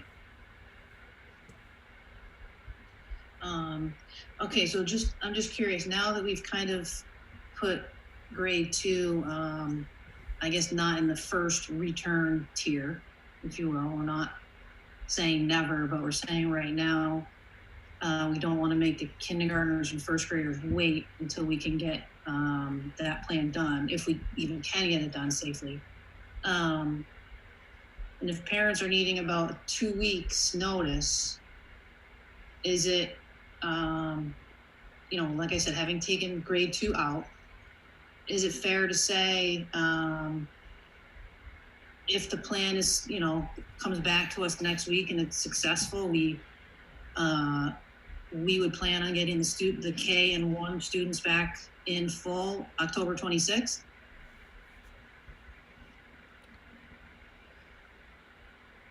I think that probably wouldn't be enough time for us to plan for transportation and plan to move rooms perhaps, and to kind of let parents let us know whether or not they want to stay with in-person learning or move to cohort C.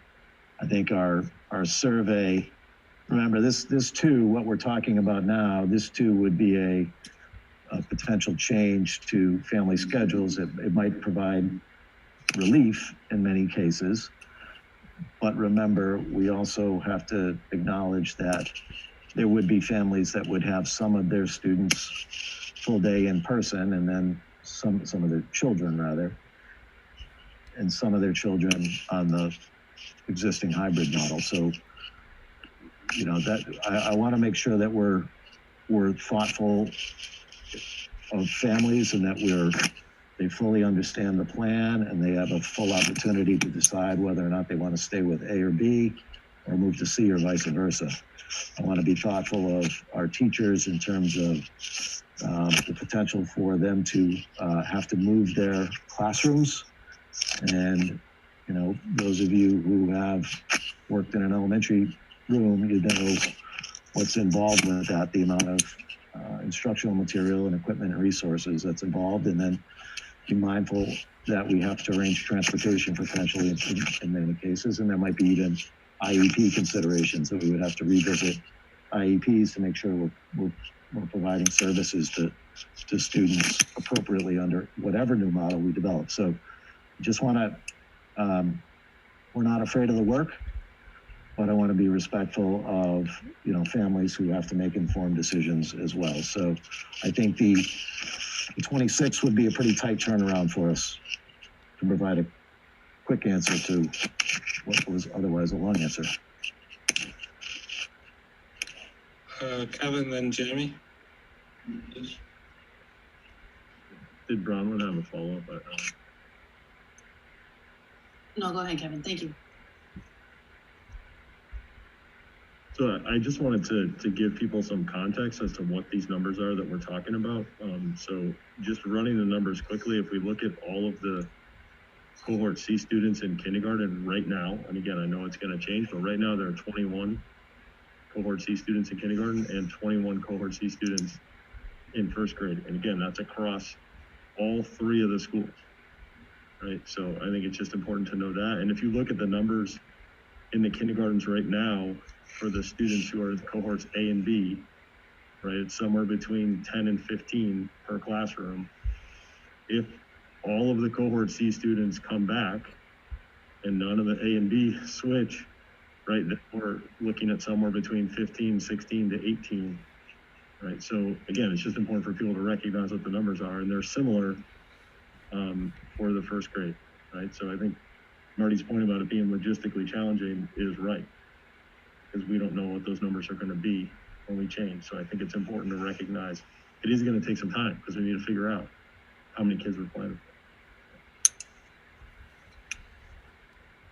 Jamie? Good point.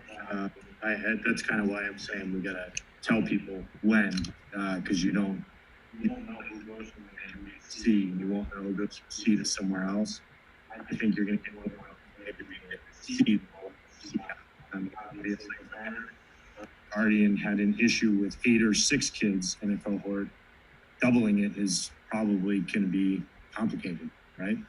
But my question was, and I'm not sure if Diane can do this, the original motion, I think we're well within the original motion. I don't think we need to do anything additionally on it, but the original motion, I believe, was 11-2 to where we did this. So with the way that was written, I don't know if we can read it out loud, but we're well within that.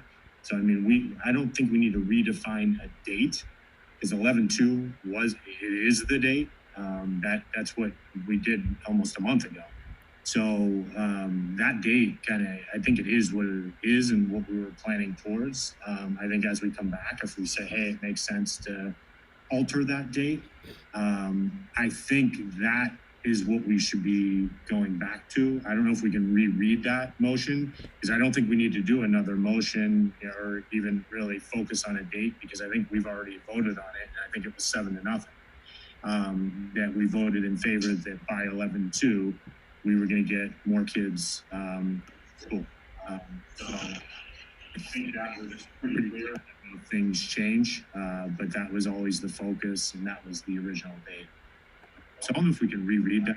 I do not have access to it, or I can't find it. I searched.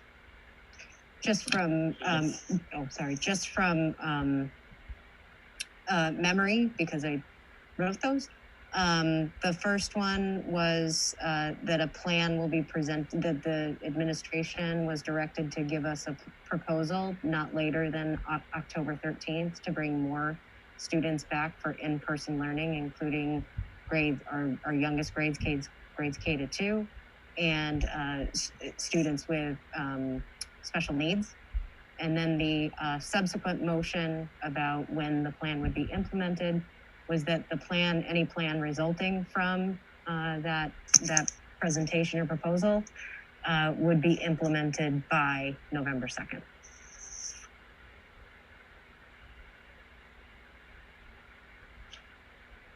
So Marty, do you think it is feasible, a November 2nd date for the idea of K to 1? And one other thing I think I'd like to throw out there, our goal, which I think is a very lofty goal, would be every kid in school full-time, with the caveat of the word safely, which is obviously the biggest thing. So I think we do recognize that all of these plans are changes for families. But we did, a year or two ago, you thought they were going full-time until COVID happened. So I think that the saying that we're bringing a group in full-time is going to be less of a problem, because that's in general what you expect what your kids are going to do. So as we keep going, I think during this year, I think we need to keep hearing, can we get another grade? Can we get other kids in? But the idea of maybe starting with K1 by November 2nd is a good start. And then we learn more from that, as Kevin likes to point out, his scientific method. We're going to test and learn things and then do something different. So we can learn from that and then find out if we can bring more in. I do think it's very lofty, because the national numbers and the statewide numbers don't support the idea that every kid in this district is going to be in school at Christmas, but nobody really knows. We're all learning as we go. It's a fact, not just for the school district, but for everybody with this particular disease. So it seems like it could be a good start. Do you think you and the teachers and the admin team can pull that off for us? Well, I just want to mention, I think, I appreciate you bringing us back to that larger context that we all share in an interest in bringing back students to in-person learning. We all recognize that there's no substitute for it. We would all love, teachers, parents, administrators, school committee, we would all love to have students back for in-person learning. We all share in that goal, and we are totally in this together. And I hope that, if nothing else, that this meeting conveys that. I hope this meeting conveys to the community that we are trying to be mindful of everybody's needs and requirements, beginning with children. So that's always our hope. If we can't pull it off by November 2nd, it won't be from lack of trying. I can promise you that we will, as we have been since March, nose to the grindstone on this, to try to come up with some plans that bring back students safely. So we'll work on that.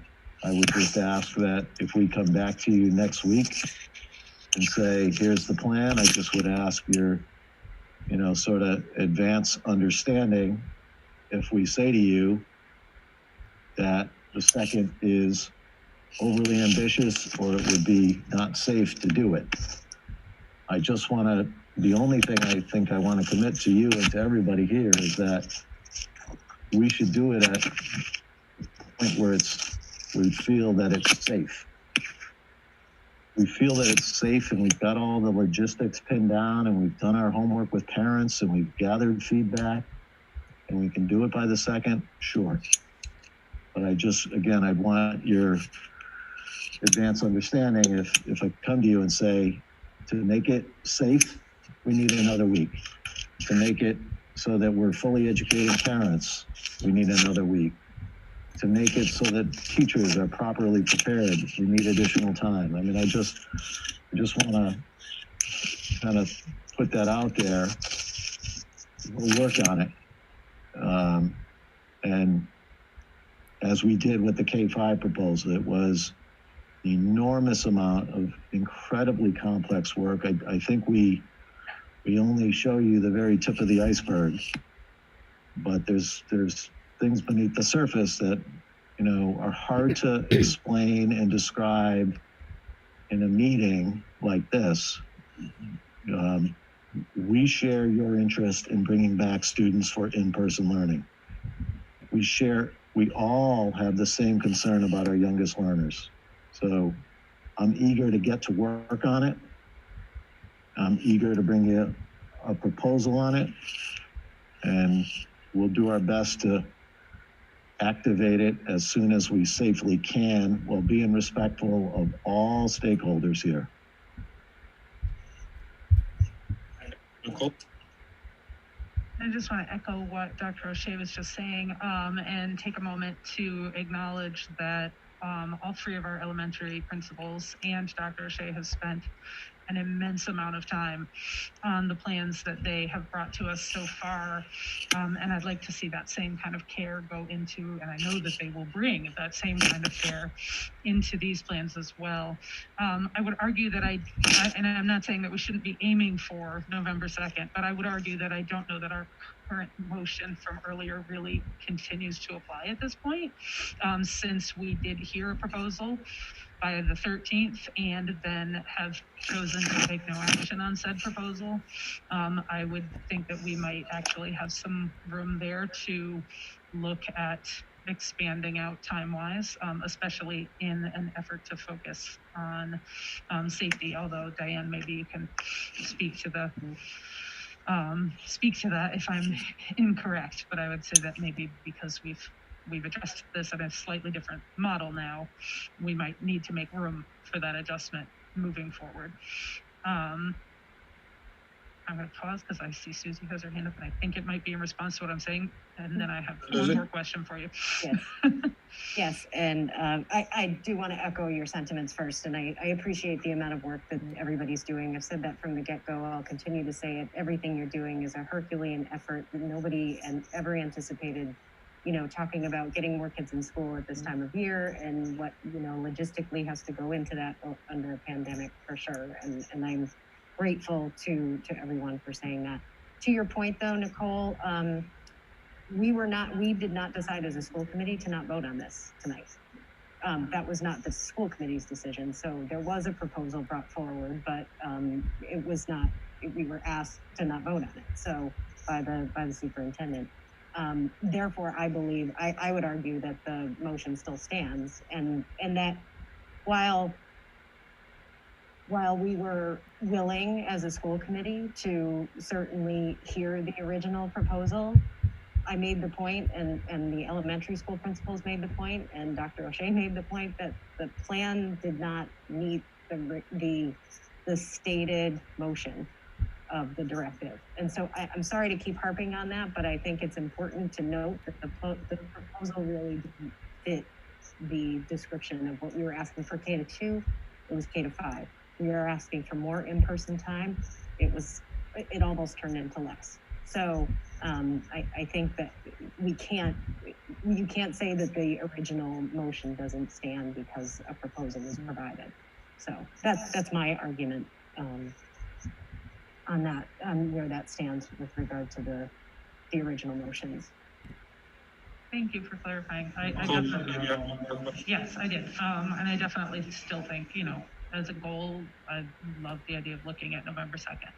I'm curious if you can speak to what your thoughts are relating to Wednesdays. If we were to look at this K1, I know that there are a lot of moving pieces of this that don't just impact kindergarten and first grade, but I'm curious what your thoughts might be as far as what Wednesdays could look like at that model. On the one hand, having that more in-person time, but at the same time having Wednesdays be kind of a constant practice of those remote learning skills, and that time for space might be, where are you lying at this point on that topic? The only thing I could say about Wednesdays with certainty is that the half day in the afternoon has been very, very important for us to do the heightened collaborative planning that's necessary under all these models. And then in terms of the morning hours, whether or not we would return students during that time, I think I want that to be part of our proposal next week. Thank you.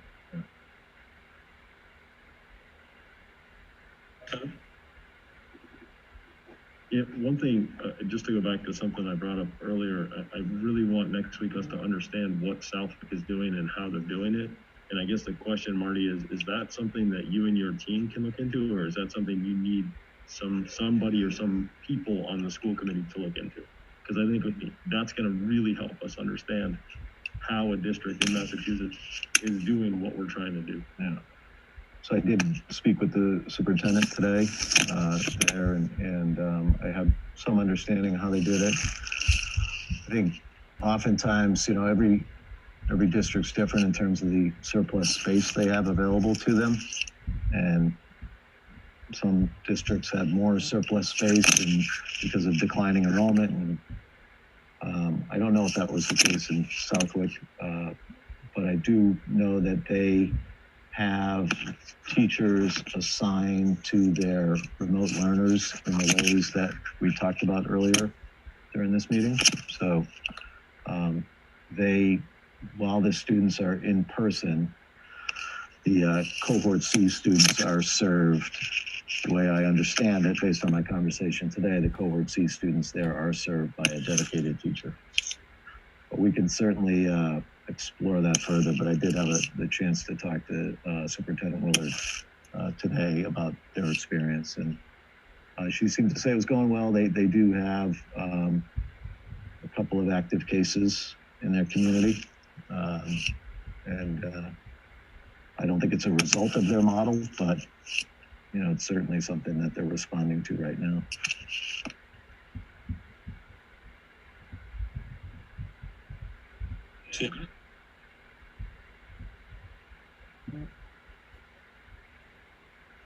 Thank you, Ryan. I just wanted to also express my interest in seeing, us get more kids, students back into school as safely as possible. But I also want to point back to one of Kevin's earlier comments about my concerns from last week, and a lot of the concerns that were expressed by parents and guardians didn't just go away now that we're trying to talk about getting more K-1 kids back to school.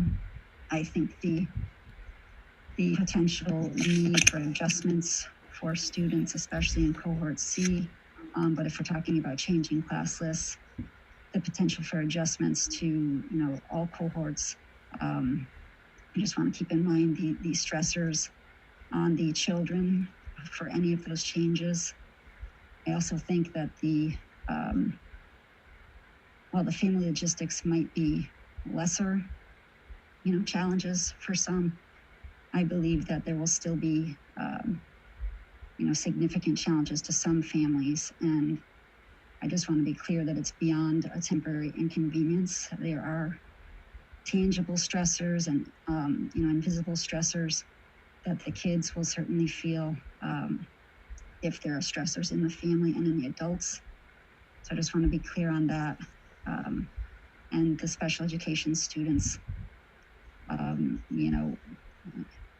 how will this impact their services? You know, if you're talking more kids in a classroom and again, changes to schedules of the teachers and the service providers. So as Kevin stated, those concerns by myself and others last week remain. And I just want to make sure we're paying attention to that. Thank you. Thank you. I think last week, Dean also mentioned that she is under the directive to do her best to get more people in as needed, and she's aware of that. So it's a good point again. Ron, when you had a question? I just wanted to ask Dr. O'Shea, seeing the information that we got back from the parents was so useful. I was wondering if maybe sending out another survey to the K and 1 parents regarding this. And I did like the second survey better, where you allowed the comment area. I think that was super helpful to the parents and to us.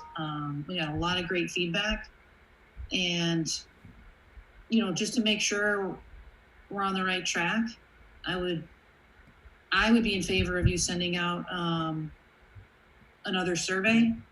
I guess maybe for people who didn't watch, just explaining, you know, trying to get K and 1 back full time, you know, by this date. And then some of the questions can be similar, I think, to the ones that you asked. I'm just thinking that is showing transparency on our part, and it's also giving the parents and guardians an opportunity to provide feedback to us before anything significant is done or not done. Certainly. We're happy to gather some feedback from parents via a survey. That makes a lot of sense. Can we possibly schedule a meeting for next week? Marty, how about this plan?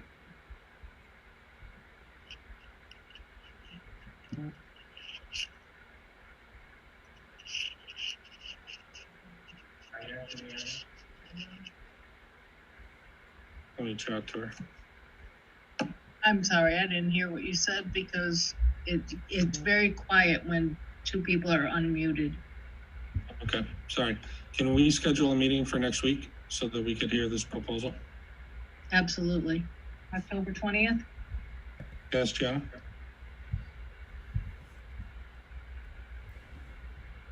Given the significant, you know, kind of research, and that we're going to do another survey for possible to do it next Thursday, just to give an extra day or two, I think it's hugely important for getting as much information as we can, allowing the administrators time. And we also heard from a lot of parent and caregivers, you know, the rapid turnaround of the survey was a challenge. That's fair, noting that it does shrink the proposal to start time down by 2 days, but as long as everybody's aware, not, as Bronwyn mentioned, maybe some people aren't watching, which is hard to believe. It's shrunk by 2 days, but I think Gianna's suggestion that giving people more time to respond and have their opinion heard is valid. Anyone have an issue with the 22nd, or Diane, do we have an issue with the Thursday? No, that'll work. Anyone? Right, I might have a conflict, but there's parent-teacher conferences for Glenbrook. So I possibly might have. Are those are Zoom then, right? Yes. And you get like, what, 45 seconds with each teacher? Whatever it is at this point, it's not long. 10 minutes. 10 minutes, is that what it is? Thank you. So if you had to step out, you could handle that. You would step out, do your meeting, and then come back? Absolutely. I would just let you. Thank you for pointing that out. So, I'm sorry, Diane, yeah? Yeah, I'm thinking your audience may be depleted too because of parent-teacher conferences. I didn't see that.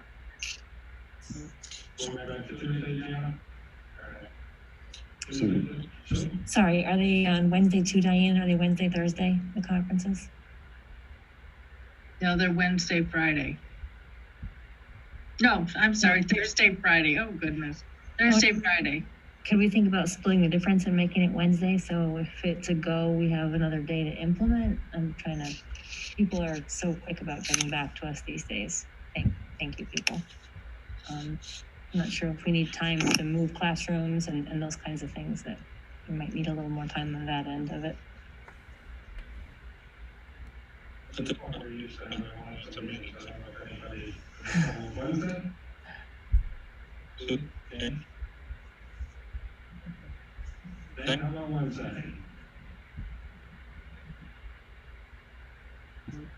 I think she stopped hearing me again. No, I can hear you. Right. Wednesday, there's nothing on the calendar. Fantastic. Wednesday it is. So thank you. Oh, sorry, Tom. Go ahead.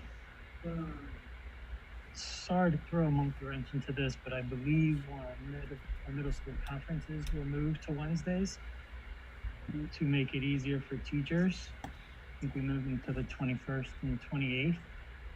Might not be on the calendar, but that is what one of the middle school principals just texted me.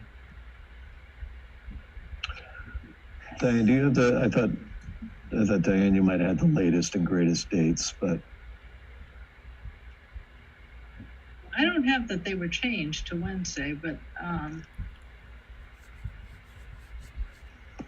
have a confirmation here that says the October 22nd. Just on the district calendar, they're Thursday and Friday, but whether that changed with the principals and I just am not aware of it, I don't know. The middle school conferences on Wednesday were during the day? Correct. Yes, they're in the morning. So I think Wednesday night is clear.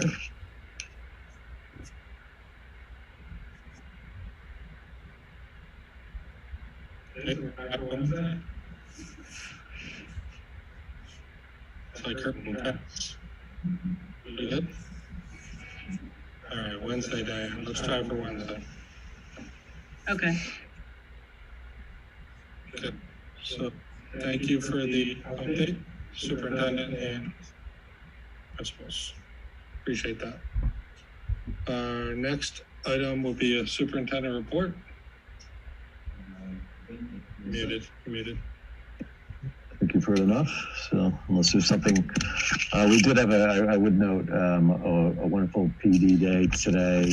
Appreciate the community giving us the opportunity to pause and reflect on our work. So many of the teachers were engaged in sort of sharpening their hybrid teaching skills, but we spent a considerable portion of the day engaged in anti-racism work as well. Webinar provided by A Better Lesson, followed by some follow-up debriefing activities at each school. So it was a good opportunity for self-reflection and for us to consider how we can sort of at the classroom and the building and district level think about how to incorporate anti-racist practice into our work. So. So thank you, Kevin. Yeah, I just wanted to acknowledge we've spent a ton of time talking about the elementary level. We've not talked at all about the middle school or the high school. I know we don't have an unlimited amount of time, but I think it might be helpful to get an update from the principals, from Marty, from somebody about what's going on at those other levels. I think many of us know what's going on anecdotally from either our kids or our friends. But I don't think that's adequate for us to make sure things are going as well as they should. So, Marty, if you could just maybe speak to that a little bit. Could we incorporate it next week? That way I could have the principals sort of speaking on behalf of the students they lead and the educators. Is that okay? That's fine with me. I just want to make sure that everybody knows we're not ignoring those schools and those teachers and kids. Oh, that's a great idea. Thank you, Kevin.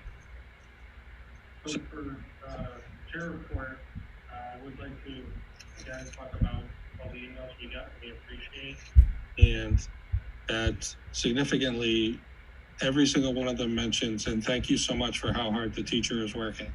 So kudos again to the staff, the administrators, all the emails, whether it is we hate the plan that you're talking about or we love the plan you're talking about, every single one of them says that they thank the teacher for doing everything they can right now. So that needs to be recognized, and it can't be recognized enough. So thank you. Maxim, we're at student report. Did Armin leave you to this by yourself?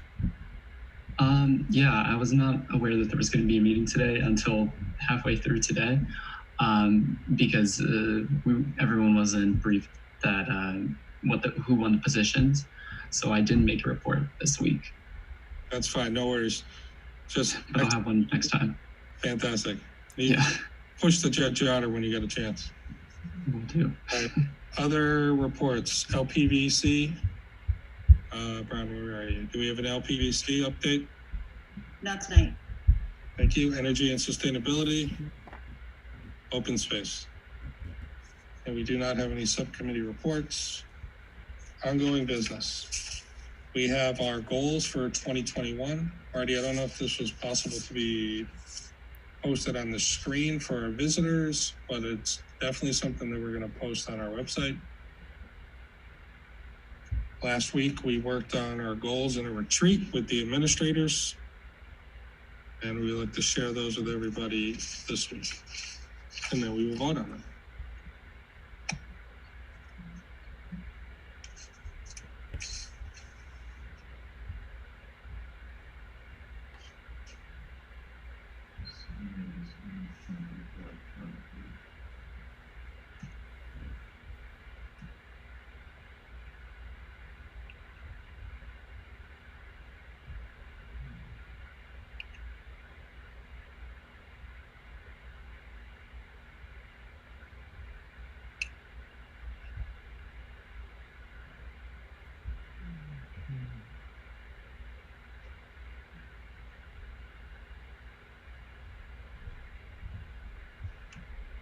Thank you.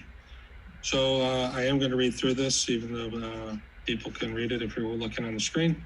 The Long Meadow School Committee is committed to continuous improvement, and doing so through research, policy development, and curriculum review.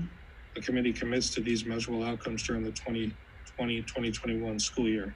I'd just like to point out the beginning, the resource allocation, policy development, and curriculum review, because those are our primary goals as school committee. Community communication and relations. The school committee will communicate monthly with parents in the community via local school newsletters. It will include links to the minutes of the committee meetings.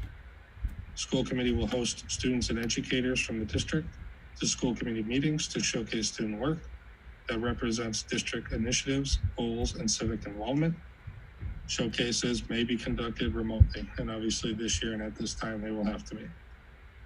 Culture and climate. The school committee will advocate and support the district's commitment to inclusive, anti-racist educational practice, culture, and climate. And the school committee will advocate and support the district's commitment to social and emotional learning. Under health and safety, the committee will prioritize the health and safety of each member of the district learning community. Under student learning, the committee will support the district administration in its efforts to improve and standardize the expectations for teaching and learning during the pandemic. The school committee will support the implementation of the vision of the graduate and a broader vision, definition of student learning and student success. Fiscal, the committee will continue to advocate for funding for the district by working with other town officials, committees, and our legislative delegates. And goal setting and progress monitoring. The school committee will foster collaboration and communication between the committee and district administrative team by holding joint events at least twice a year, one focused on relationship building and one focused on the goals of the district. Those are our proposed goals for the school year. There's a possible recommendation on the floor after which we could have discussion if anyone is interested in reading that motion.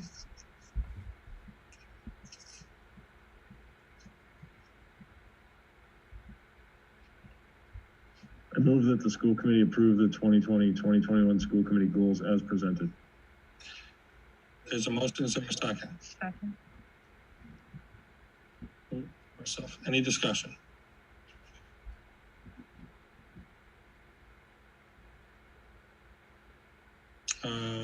Brian, I forgot to look for you. Is your hand up? Are you interested? No? Yeah, thank you. When the screen is here, I can't see as well. Kevin? Yeah, I mean, I know that the community members weren't there when we had our discussion. I just want to let everybody know that we had I think a wonderful discussion about this as a committee with the administrative team, with the principals. And I think it was a great meeting where I think we were able to have some quality discussion, even in this strange COVID time. It worked really well. And I think we came to a set of goals that we're all really proud of and we're excited to implement over the next year. So I think it was a really useful and productive session. And I think we came to a really good place as a committee. I agree, thank you. Anybody else? Any other discussion? I would echo Kevin's comments. I think the admin team is great to work with. It is always productive when we get together with them. It's important that anything that we come up with is actually something that they look at as being feasible and helpful and useful, since they are the people on the ground doing the work. Seeing the discussion, we can have a roll call vote. Susie? Yes. Gianna? Yes. Jamie? Yes. Nicole? Yes. Kevin? Yes. Bronwyn? Yes. And yes for me. So our goals are adopted for this year. And under new business, we have another chat about our schedule. The next meeting scheduled for, no, not anymore, but we have a meeting scheduled for the 27th, but town meeting is holding fall town meeting that night. So are we looking to move that by a day? What are we doing? So you could move to the 28th, Wednesday the 28th. I think that was the date that we had identified as being clear on the calendar. And Diane, if you could confirm that as well. I don't see anything on the district calendar.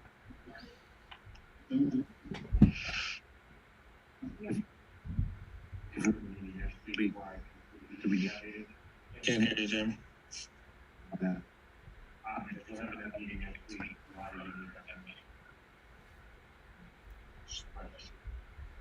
I'm sorry, I still can't hear you. I don't know if it's my problem or yours. You're not here either? I guess my question is, if we're going to do a meeting next week,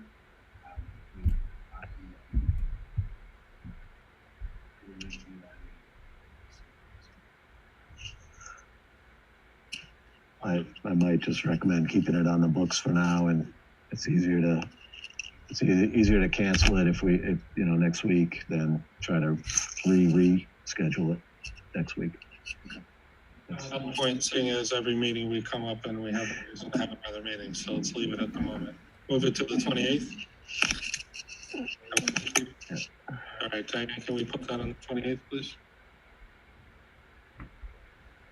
And here at the end, Kevin? Can you just remind us of, like, are we all going to the town meeting? Can you just give us a reminder of what our responsibilities are for that fall town meeting? Normally, I have to find out about the logistics and the seating. In normal times, there's a designated area for the committee to sit at. And so we'll have to get back to you with what that seating arrangement looks like. And what I'd want to take another look at the warrant to see if there are any particular issues that are specific to the school committee. And Mr. Maz, I don't know if you have any feedback on that. I don't believe there's any warrants that are directly related to our operations at this time. So I don't necessarily know there's anything pertinent to school committee's consideration.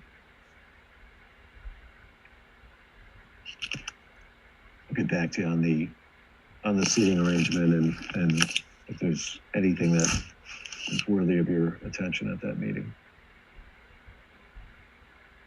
Thank you. Possible motion on the floor? I move that we adjourn tonight's meeting. There's a motion, is there a second? Second. Second. Any discussion? Susie? Yes. Gianna? Yes. Jamie? Yes. Nicole? Yes. Kevin? Yeah. Veronica? Yes. Yes for me, we are adjourned. We will see you next week. Thank you very much.